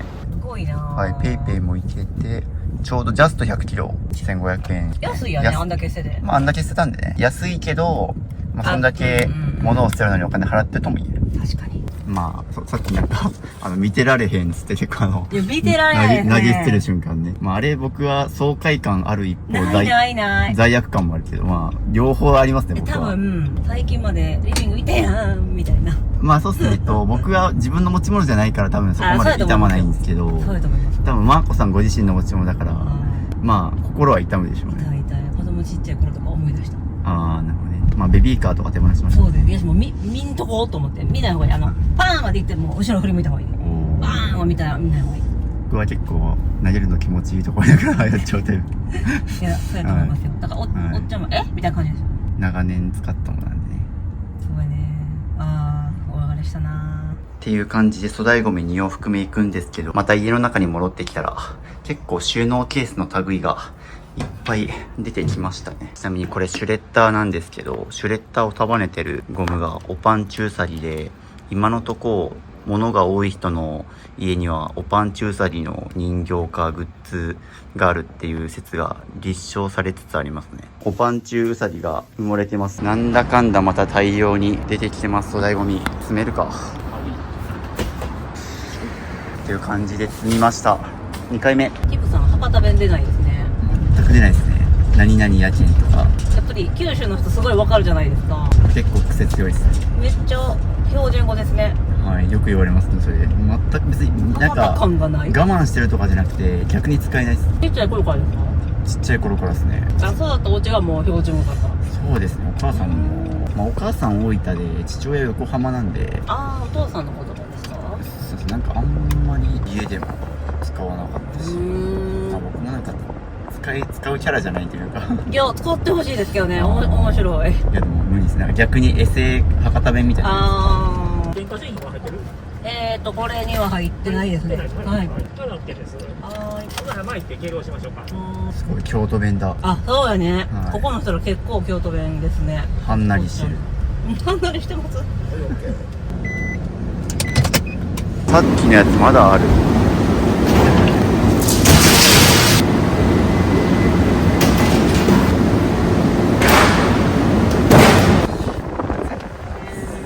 ゴミ捨ててカメラ回してたら担当してくれたおじいさんが「なんて調べたら YouTube 見れるの?」って言われて教えました。ミニマリスト知ってますって言ったら、あ、うんっつって、ミニマリスト支部って調べてくださいって。90キロでした。90キロ。さっきより軽い。意外。でも90キロも100キロも同じ1500円なんだ。あ、そうです。で、100超えたら上がっていく。なるほどなるほど。っていう感じで込み込み、まあ約190キロ3000円で手放しました。まあ、かといってこれをね、全部でジモティーでやろうとかなると、それはそれでまた大変なのと、あれですね、まあ多分出張買い取りとか使ってもこれ多分またお金取られてるから。出張来てくれて、逆にくださいって言われるんですか？そうです、そうです。大体取られますよ。大型家具は特に。よほどの昔ながらの名作家具とか、そういうのだったらいいんですけど、もうよくある IKEA、ニトリ、楽天みたいな、ああいう安い家具はもう大体お金取られます。リサイクルショップ行った時に家具もめっちゃやってたんですけど、はい、結構元値は分かるんですよ、スタッフやから。なんぼで買い取ってこられた家具がとか、全部ゼロでしたね。あ、ですよね。よし、多分、回収のみ回収のみとかね。ただで回収してあげますかなんかやって、でも結構いい値段で売りますよ、今のとこ。私らが磨いて。私らがめっちゃ磨くんで。儲かるんだな。儲かりますよ、めっちゃかっこいい。俺もやろうかな。やったらいいけど。ミニマリスト支部のリサイクルショップですって。びっくりするびっくりする。物を減らすために来てくださいっつって。あなたが家具屋はおかしいでしょっていう感じで回収に持っていくんですけど、段ボールの数がすごいです。ひょえー。あ、こんにちは。高いのいや、YouTube の企画でやってるから0円でやってます。ゼロ円。ほんまやし。全然ちゃうでしょ。子供ごちゃごちゃやったやん。子供のもんがなあれして。ほんまや、綺麗になったやん。すごいでしょ。すっきりしたやん。すごい。あ、ほんまや。わざわざ福岡から来てもらってるから。え、そうです。お帰りなさいということで、お子さんが帰ってきて、あとは燃えるゴミなんで明日出すだけ、他は全部積んでます。すごい、ご近所さんがさっきちょうど通りかかって感動してましたね。そう、おばちゃんよく玄関まで来てくれるんで、こういろいろくれたりとか。本当に仲良しのご近所さんですね。そう、もう大好きなおばちゃんで。じゃあ本当に家をよく知ってるからこその感想だったんですね。多分誰よりもうちの玄関を知ってくれてるはず。すごい。玄関は本当に綺麗になりましたね。いや、ほんまに玄関はめっちゃ嬉しい。ほんまどこも嬉しいですけど。3回目は回収ですね。例えばこれもうこのルイ・ヴィトンの外箱忘れても大丈夫ですかっていうのでこういう感じです。なんで持ってんのって思って。いや、もういらないですね。っていう感じで腰回収に着きました。こういうね、外箱を手放します。価値があるのは外箱ではなくルイ・ヴィトンの商品そのものなんで、腰回収いきます。ちなみに何出したんですか？見ますわ。ミニマリスト支部って言ったらできます。わかりました。ミニマリスト支部。ミニマリスト支部って言ったら思ってました。ありがとうございます。すごい、マーコさんがめっちゃ俺のことをYouTuber が来てるんですって言ったら不思議そうに、カメラ置いてるから、このカメラでみんな、なんでって、確かにカメラ置いたかったらなんでってなるかも。っていう感じで、腰回収と古着回収が終わりました。ようやくスッキリ。あとは最終、もうちょっと家を片付けたら終わり。ということで、粗大ゴミ捨てが終わって、今から4日目の片付け入ります。時刻は17時前ということで、今回今日最後の片付けにするんでよろしくお願いします。よろしくお願いします。目標はここ更地にして、必要なものは全部そっちの押し入れに入ってるっていう。引き続き未来の子供服と戦ってます。というので、また新しいゴミ袋が開いて、僕も途中から数えなくなったんですけど、50袋までは数えたんです、実際。初日に服捨てたやつとか込み込み数えてないけど、多分50、60は捨てるはずなんだよな。すごい減らしてる。あとですね、見てもらいたいのがこれ。迷い続けてきた写真フレーム。結構壁に貼ってたり飾るスペースも埋まってはいるから、案としてはもう写真撮って捨てるか、写真だけ抜き取って現物残すか、フレームを残すかとか。迷ってるんだったら僕はもう写真だけ残しときます。そうですね。このフレームでかいから、これはじゃあ写真だけ抜き取って減らそう。また粗大ゴミが増えた。でもこれ最初初日だとちょっとまだなんか迷うって感じだったけど、確かにもう4日目になると、確かに最終日は捨てましたね。もうええわ。成長してましたね、確実に。じゃじゃーんということで、時刻はほぼ18時ということで、はい、見ての通り、どこから見てもですね、めちゃくちゃ綺麗になってます。1時間くらいで意外と終わりましたね、最後は。サクッと。すげえな。お帰りなさい。おー、赤ちゃん来た。いやー、保育園行ってきたよ。あ、キッズも来た。言いたかったことがあるやん。なんて言うんやった？なんて言うんやった？なんか、会いたかっ会いたかったです。ありがとうござい中ます。華に会いたかったらしい。愛のあのお兄ちゃんまだいる？はいあのお兄ちゃんまだいる？愛の告白。すごいすごいおーいって感じで、服を減らしてくれたおかげはでい、まあちょっとまだぎゅうぎゅう感はありますが、ここに収まったんで、どこからどう見てもスッキリ渋座りができますね。できます。お前の子供部屋だぞ。ありがとう。折りたたみのテーブルもあるんで、はい。まあここで勉強したりも最低限は一旦できるかな。すごい。すごい。マジででも友達泊まりに来た時にゲストルームでですね。泊まってもらうくらいはありますね。できます。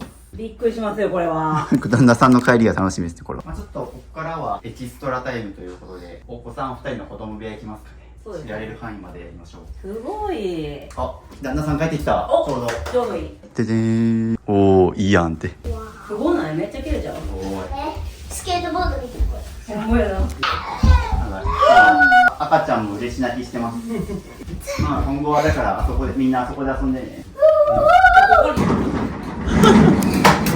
あとこっちっていう感じで、こちらが寝室です。寝室も綺麗になりました。どうみんなこの部屋。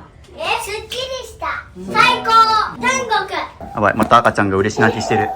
ここも綺麗になりました。まあここはね、さっきまで家族みんな過ごしてたんで、そう、あと感動したのが、ここでずっとトランポリンで遊んでたりとか。で、ここにおもちゃとかも入れてもらってますけど、なんか思ったより散らかってないですね。僕本当に何も触ってないんですけど、やっぱりお子さんもなんか多分、遊び終わった後にあそこに直すようになってて、家族が伸び伸びとしてます。ここからは宿題になるんですけど、今回僕が片付けて、もう本当に、生活が楽になったっていう変化感じるレベルまでは片付けて、もう十分だと思うんですけど。じゃん、ここがまだちょっとね、お子さんの部屋ですね。ただ、ここに関しては、もう本当に上の階が空いたから、それぞれ子供部屋で使ってもらってもいいし、でもこっからは結構もうかなりコツ掴んでると思うので、せっかく僕が来て熱があるうちにやった方がいいかなとは思いますし、ちょっとこの後まだ僕帰るまで2、3時間は入れるんで、もうちょっとここやれるとこまで。ということで、玄関も最後どうなったのか。めちゃめちゃ広くなりまめしたね。ちゃくちゃ広くなりましたし、一応中身もこのまんま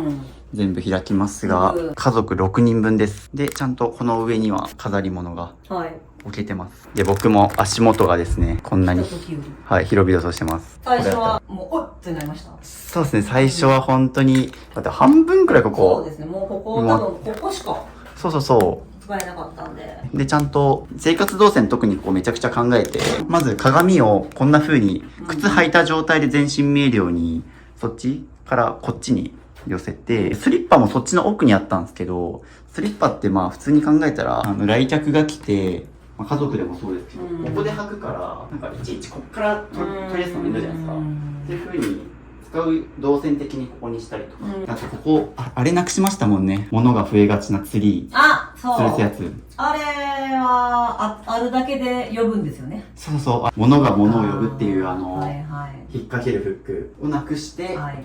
鏡をそれ大置いて。きかったな。はい。で、もともとここにフックがあったから、はい。ここに普段使うヘルメットそのままかけれるように。で、傘ももうここに置いて、で、そもそももう濡れた時はここでね、かけばいいから。これもびっくり、ここに置くなんてと思って。僕だったら絶対ここだなと思って、うんせっかくおしゃれななんか傘立てもあるし、っていう風にこういう位置にしてます。すごい。素晴らしい。素晴らしい。すごい。これ、マジか。絶景。でっけえ。ある意味絶景。確かにある意味絶景。でっけえ。記念ですね、これは。これをいつまでも忘れないように。これはもう明日燃えるゴミの日なんでなくなります。っていう感じで4日間お疲れ様でした。ありがとうございました、本当に。最後はちょっとね、この一番ミニマリストっぽくなった部屋、ここが一番大変でしたけど、そうですね。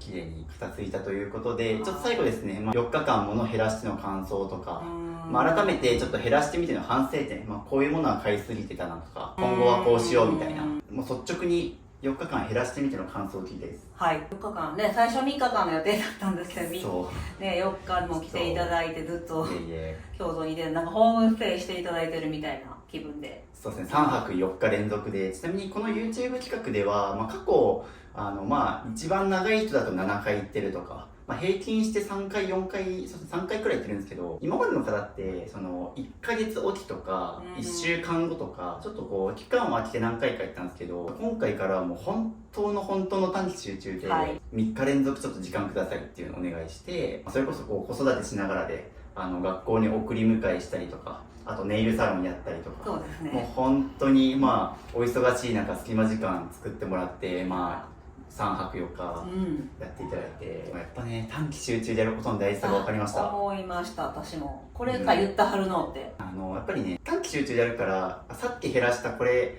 もう取っとかなくていいなとか、これ覚えてるはもんね。そうそうそう、うん記憶が新鮮なままできるし、もっと言うともう結構勢いづいてくるから、うん1日目2日目3日目4日目ってもう今日めっちゃ早かったっすね。そうですね。ハンナがもう早いの。もう触りもせず、あ、いいわってなりました。そうめちゃくちゃ早くなってて、特に4日目って、うんまあ延長で持ち越しちゃったんですけど、うん実質片付けた時間ってもううん1時間半くらいなんですよ、うんだから最初は5時間で2日目3日目10時間最後1時間半ちょっとやっただけなんで、うん明ならかんか目が超えるじゃないけど。でもう4日目、まあ、生活してみてやっぱりこれいらねえなみたいなものができたりとか、うんまあ特に思い出のものですね、思い出のものはちょっとまだね引き出しの中にあるから、僕が帰った後ももう少し減らしてもらって、で経過報告として動画を送ってもらうように宿題としてはい。ちょっとまだお願いはするんですけど、はいまあ例えば最後写真のフォトフレームとかって、はいはいはいはい。あれはびっくりしますね、自分でも。初日の時はちょっとまだ迷う撮っていや、いきたいみたいな残しとくやろこれはと思ったんですけど、最後バーンでしたね。そうですねっていう風にやっぱりこう思い出のものとか結構時間かかるけど、まあ、短期集中でも最後4日目には減らせたんで、そこは良かったですね。いやほんまにって感じでまあ4日間減らしてみて、じゃあちょっと反省点の方も聞きたいですね。反省点はやっぱり結局私が安物言ったらねフリーマーケットバザーリサイクルショップで買ったものをてか私でしたね原因は本当にって思ってたけど、やっぱり私でそれは娘もそうなるわっていう感じで行ったらダメですね、ああそうですね、まあ、特に大好きやけどもともとリサイクルショップで働いてたりとか、うんフリマで買うのも売るのもそう大好きやし好きっていうのもあって、で、まあ、お子さんのおもちゃもだいぶ減らしましたけど、もともと多分4倍ぐらいあって、はいでそのおもちゃっていうのを基本的にまあお子さんが欲しがってるとはいえ、基本あとマコさんがこうフリマで安くて買ったからこれあげるよみたいなっそうですあ喜ぶなどうってわーいで満足、でまた物が増えるていうそうですね、だからこうまあお子さんのちょっとおもちゃが多いのもちょっとマコさんに原因がやっぱり私ですねありましたね、はいまあ、実際いるやつ残していったらうん4分の1くらいになったわけだから、ね止めたおもちゃもありましたもんね、うん捨てるんと思ってそうそうお子さんも意外ともうこれいらねえやと思ったものがあったんだなっていうのは、もう一番上が小学生なので、なおさらそのマーコさん先導でやってあげないと、うんまあ、お子さんって片付けられないから、ゴミ出しとかもそうだし親にも責任がある部分だと思うので、ただそこをもうこの4日間でね、あとあれですね、やっぱり救急に詰めてたんで、衣服を。で、傷んでたんがすごい目で見て分かって、触って分かったんで、服傷むんやって。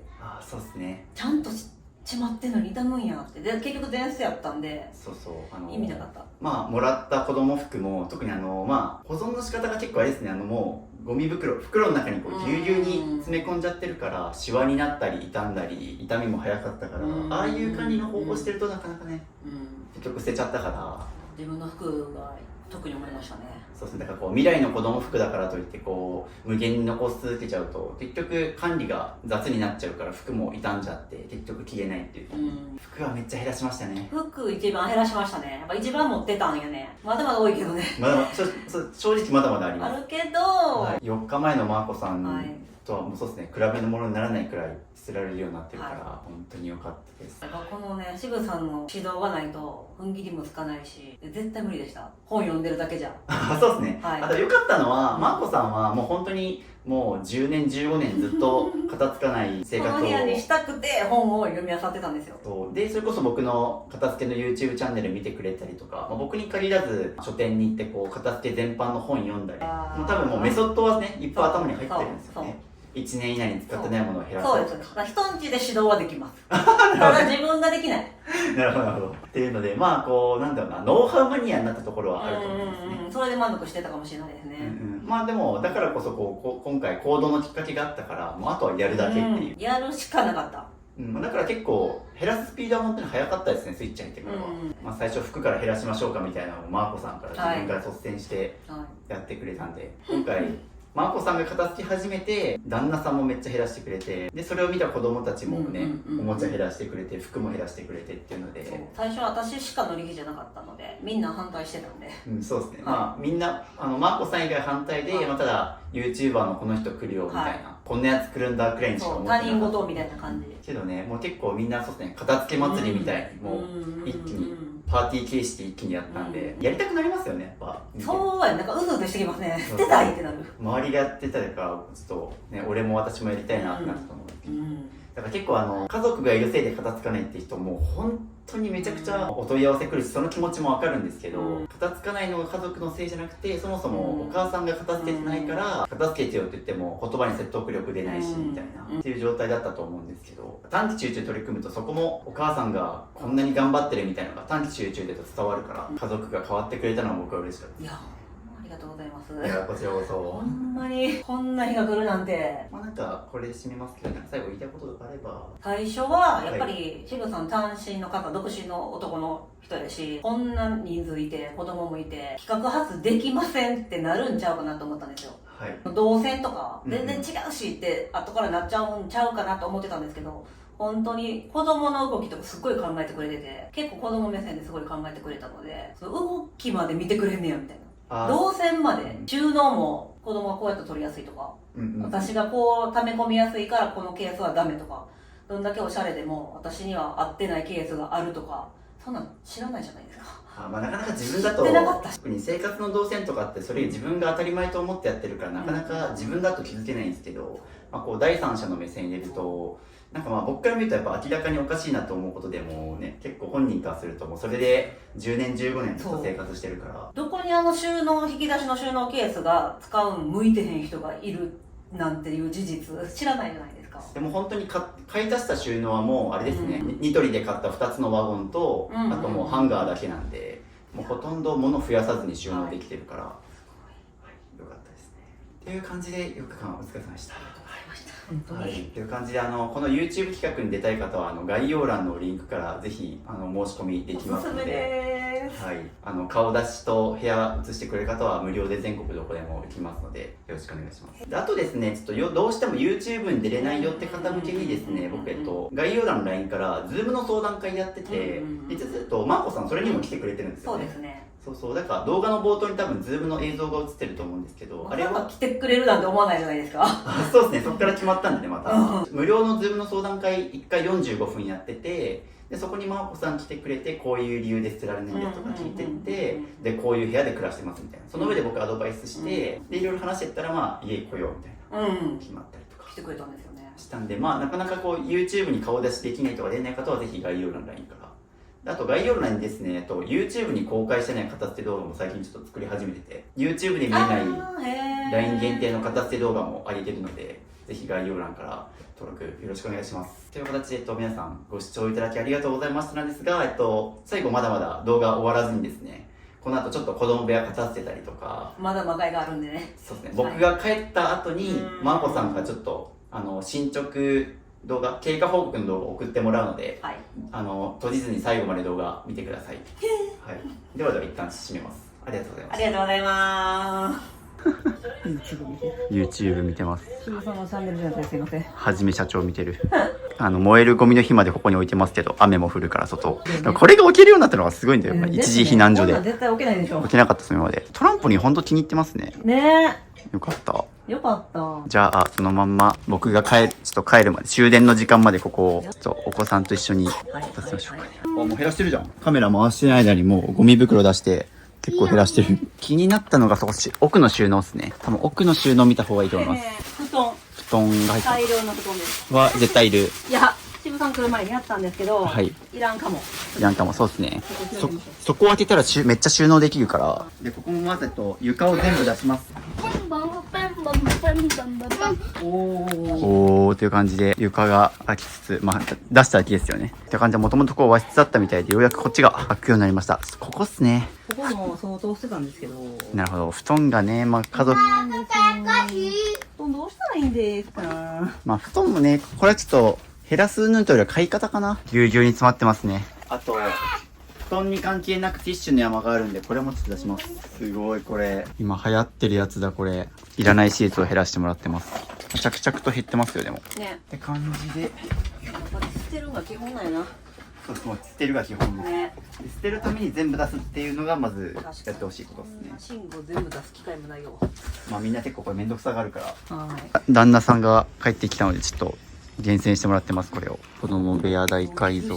はい、っていう感じで、またゴミ袋が、着実と減ってますでもっていうので、全部出します。この引き出しを上の子供部屋に持っていくんで、引き出しを全部出します。ここも全部出して取り出したら半分くらい空きました。もう全体的にスカスカになったな。という感じで、ちょっと晩ご飯休憩です。吉野家って今、こういうのあるんだ。お子様セットみたいな。全然行かないですか？いや、全然行きますよ。筋トレ終わりとか、吉野家行くと、定食だとご飯おかわりし放題なんですよ。それで3杯とか食いますね。一体何キロなんだろう。今僕56キロです。でも元48キロでした。でも一番多い時62キロまで増やしてたんですけど、この片付け企画初めてやってました。6キロぐらい落ちましたね。やっぱちょっと全国移動しながら片付けてると、消費カロリーがでかいのか、一瞬で痩せました。結構ほんまに。ほんとスポーツなんですよ。スポーツやね。スポーツって思わんと。移動して分解してってことを繰り返して。おー、そっから、すごい、そっから出せる。やっぱなんかあれですね、ここ3日間くらいここ綺麗な状態で過ごしたから、一時的、明日までとはいえちょっとこれ落ち着かないですよね。ちょっと心がざわついて。で、ざわつきますよね。わかります、僕も。なんかだから、心なしか心ら辺もちょっと雑になっちゃうんだな、置き方が。そうかも。やっぱ散ら、ゴミ読んでる。そうそうそう。もう散らかるとどうにでも良くなるから、適当に物置いちゃう。そうかも。今日朝全部私片付けましたもん。定位置に。ですよね。今こうやったのに。ただ今多分これ明日これが片付くまでは、結構ね、心も散らかると思います。ゴミに埋もれた赤ちゃんになっちゃってる今。子供は何でも遊ぶ。僕の撮影自撮り棒で遊んでます。ほんとすぐ立てるようになりそうですね、なんか。って感じです。ゴミ袋をどうするか考えてるんですけど、京都市のルール調べたら、1回2袋までっていうのが書いてあって、一度に出すと通行の妨げになるから、計画的な排出義務ではないけど、極力ちょっと小分けに出してねっていうのは書いてあるんで、ちょっとそうですね、数回に分けて出しつつ、週2回ゴミ出しあるんで。で、どうしてもやっぱりちょっと邪魔だったらもう、さっきゴミ処理場、クリーンセンターですね、にまとめて持ってっていいよっていうのが書いてるんで、ちょっと、計画的に、2回、数回に分けて、これはちょっと減らしていきます。机を上に行くって決めてからお子さんがすごいやる気出してくれてて、ずっと上に行きたかったんですよね。ずっと言われてたんですよ。もうずっと机上に持って行きたいって言ってたんですね。そう、ずっと言ってて、で、私があんなんいけへんし。じゃあ、そうですね、今日、叶えましょう。男手が多いうちに絶対やった方がいいんで。はい、ということで、ようやく空になりました。一部いらなかったゴミとかも出てくれたんで、よかったですね。という感じで、ここですね、前話してた、生活動線的に玄関、この扉がもう、デッドスペースというか、これ使えてなかったんで、机を通します。これはなかなかですね。なかなかだ。上だけ分解したりします？確かにな、できるんだったらこれやった方がいいだろうな。っていう感じで、運搬が始まりました。あ、これならいける。そうですね、さっきよりはマシですね。男で2人なら。しょい。わあ、大変。ありがとうございます。来た。うわ。筋トレ頑張っといてよかった。おー、すごーい。本当に子供部屋になった。すごーい。置いてもまだ広い。子供部屋ができるよ。おー。夢あった子供部屋やな。まさかやな。こんな日が来るとはやな。ちょっとこれを分解しよう。拍手が、歓声が。子供が喜んでます。おー。すごいすごい。うわー、わー。素晴らしい。やったね。どうしよう。やったなやったー。チブスのおかげやで。ー。いえいえ。みんな協力してくれたんで、家族みんなの力ですよ。子供部屋だったところ、ここ、和室に変えます。おー、着々と出来上がっています。家具が設置できました。みんなこれ下に上に持っていこうか。早い早い早い。待って、ばあちゃんちの床やん。そうそう、おばあちゃん家の床と一緒にする。この部屋本来の姿を取り戻しつつある。子供たちがめっちゃ楽しそうに全部運んでくれるから、相当子供部屋嬉しいでしょうね。即行動なんやね、ほんまね。ショックです。あと僕に残された時間がそうなんですよ。1時間ないからっていうのもあります。に行きましょうか。へその緒がコンプリートしました。渋さんのおかげで。へその緒がこんなとこかへら。その緒2つなかったよ。はい。これで4はい人全員のへその緒が。素晴らしい。私の思い出ボックスに行くことができます。ありがとうございます。大事なへその緒が見つかりました。という感じで、ここの衣装ケースも上に持っていきます。なんと、ここ全部開きました。やったー。わー、珍しいんだ。久しぶりすぎる。特に赤ちゃんいる家庭の和室は嬉しいですよ。こんなん昨日のうちが思ってない。そうです。僕も思ってなかった。ねえ、大きく上回りますね。俺なんだらここはもうやらずに帰ろうと思ってたんで。すごい。もうそこテレビもないし開きますよ。すごいすごい。すごい。ちょっと今絵的に開けるとゴミ山。そうですね。開くようになったよ、ここ。おい、家がちゃんとあるべき姿に。そうですね。てか、ちゃんと開く。信じられへん。ここもともと和室なんですよね。そう。本来の姿に戻ってる。すげえ。ほんまにすごい。クララが立った。ありがとうございます。絶対できへん。素晴らしい。みんなマネできないよ。これはもうシンさん来てもらわなできひん。おお。まあ動画見てる皆さんも動画見ながら一緒に頑張ればいけます。完全に売却後の家ですね。売却後の。売却するしかなくなった。れいちゃん今日ここで寝んで。やったな。やった。こんなことがあるのですか。よし。っていう感じで時刻がですねもう11時過ぎたんで、まあ平日のねちょっと月曜日お子さんもそろそろ寝ないとだと思うんで、僕はちょっとここにいて失礼します。で、4日間お疲れ様でした。まあこの後ちょっとまたね多分子供部屋がどうなったかとかはこの後お二人に動画を送ってもらおうと思ってるんで、その部屋がどこまで綺麗に片付くのかお楽しみに。ね、明日はどこやる？明日もう終わりやこれおらん。終わりやまあまたでももう疲れはったで、こんなにやってくれはってね。まあでもまたちょっと本当に動画公開されるまでになんかめちゃくちゃ変わったらちょっともう一回ちょっと来るかもどうかな。それを私たちの次第ですね。はい。今度の休みやなんでそうやな。徹底してやらな。まあでも旦那さんのそうですね協力が特にでかかったんで、じゃあまたね。ありがとうございました、本当に。4日間も。ではおやすみなさい。ありがとうございます。寂しいな家きれいにしてくれてありがとう。もっと大きい声出て。聞こえてる。聞こえました今。まあ聞こえててもじゃあね。バイバイ。ありがとうございました。いえ本当に。良い家族生活を。いや、ほんまに遅れます。いえいえ。ありがとうございまありがとうございましす。たほんまにありがとうございました。ではではおやすみなさい。おやすみなさい。気をつけて。新幹線で送るんじゃん。渋神様を召喚した日から1ヶ月。2階の私のお部屋が子供部屋にしてくれたんですけど、どうなったかというと、今現在が、じゃーん。こんな感じです。ちょっとまだまだ荷物は多いんですけど、まあ闇の部屋に比べたら、とても良くなったんじゃないでしょうか。ここで渋さんとマクドナルドを食べたんですけど、子供部屋っていうかもう渋部屋ですよね。渋部屋と名付けようかなと思ってます。あ、見てくれました動画。あれ3時間。映画ですよね。もう私の家、映画化。ビバンやって。映画です。ありがとうございます。変化はなんかね、次の日ぐらいからネイルの欲がめっちゃ入るようになってきて、金運がすごいアップしたなって。渋様のおかげです。おすごいやん。何やろこれ。もうなくなった。なくなった。なんか奥のあれよ、左手よろしいですか、お貸しても。母です。一番来てくれています。おすごい。おー。広。すごいやろ。なんでこんな広い？めっちゃ捨ててん。めちゃめちゃ広いんやん。和室。わあれってどうした？うわ、もうちょっと上に上げた。すごいやろ。すごいやん。レッチやん。レッチやん。レッチやん。広いとこ寝てるな。気持ちいいな。こんな広かったんや。そすごいやん。う。すごいやろ。ここびっくりやわ。リビングびっくりやろ。うん。すごいやん。すごいやろ。すごいやん。こんな広かったんや。すごいやろ。あそこ占領してたもんな。あと一番反応いいわ。動画をご視聴いただきありがとうございました。最後にミニマリスト支部の LINE を追加するとなんと無料で YouTube 未公開の片付け動画やルームツアー動画5本、スマホのホーム画面が綺麗に片付くアプリアイコン画像150個と壁紙セット、物を手放すか迷った時の30の質問リスト、ミニマリスト支部と1対1でズームできる相談会、インテリアの参考になるミニマリスト部屋のリンク集など、他にも計10個の特典を無料プレゼントしています。配布は予告なく終了する可能性があるので受け取りをお早めに。概要欄のリンクか QR コードから登録お待ちしてます。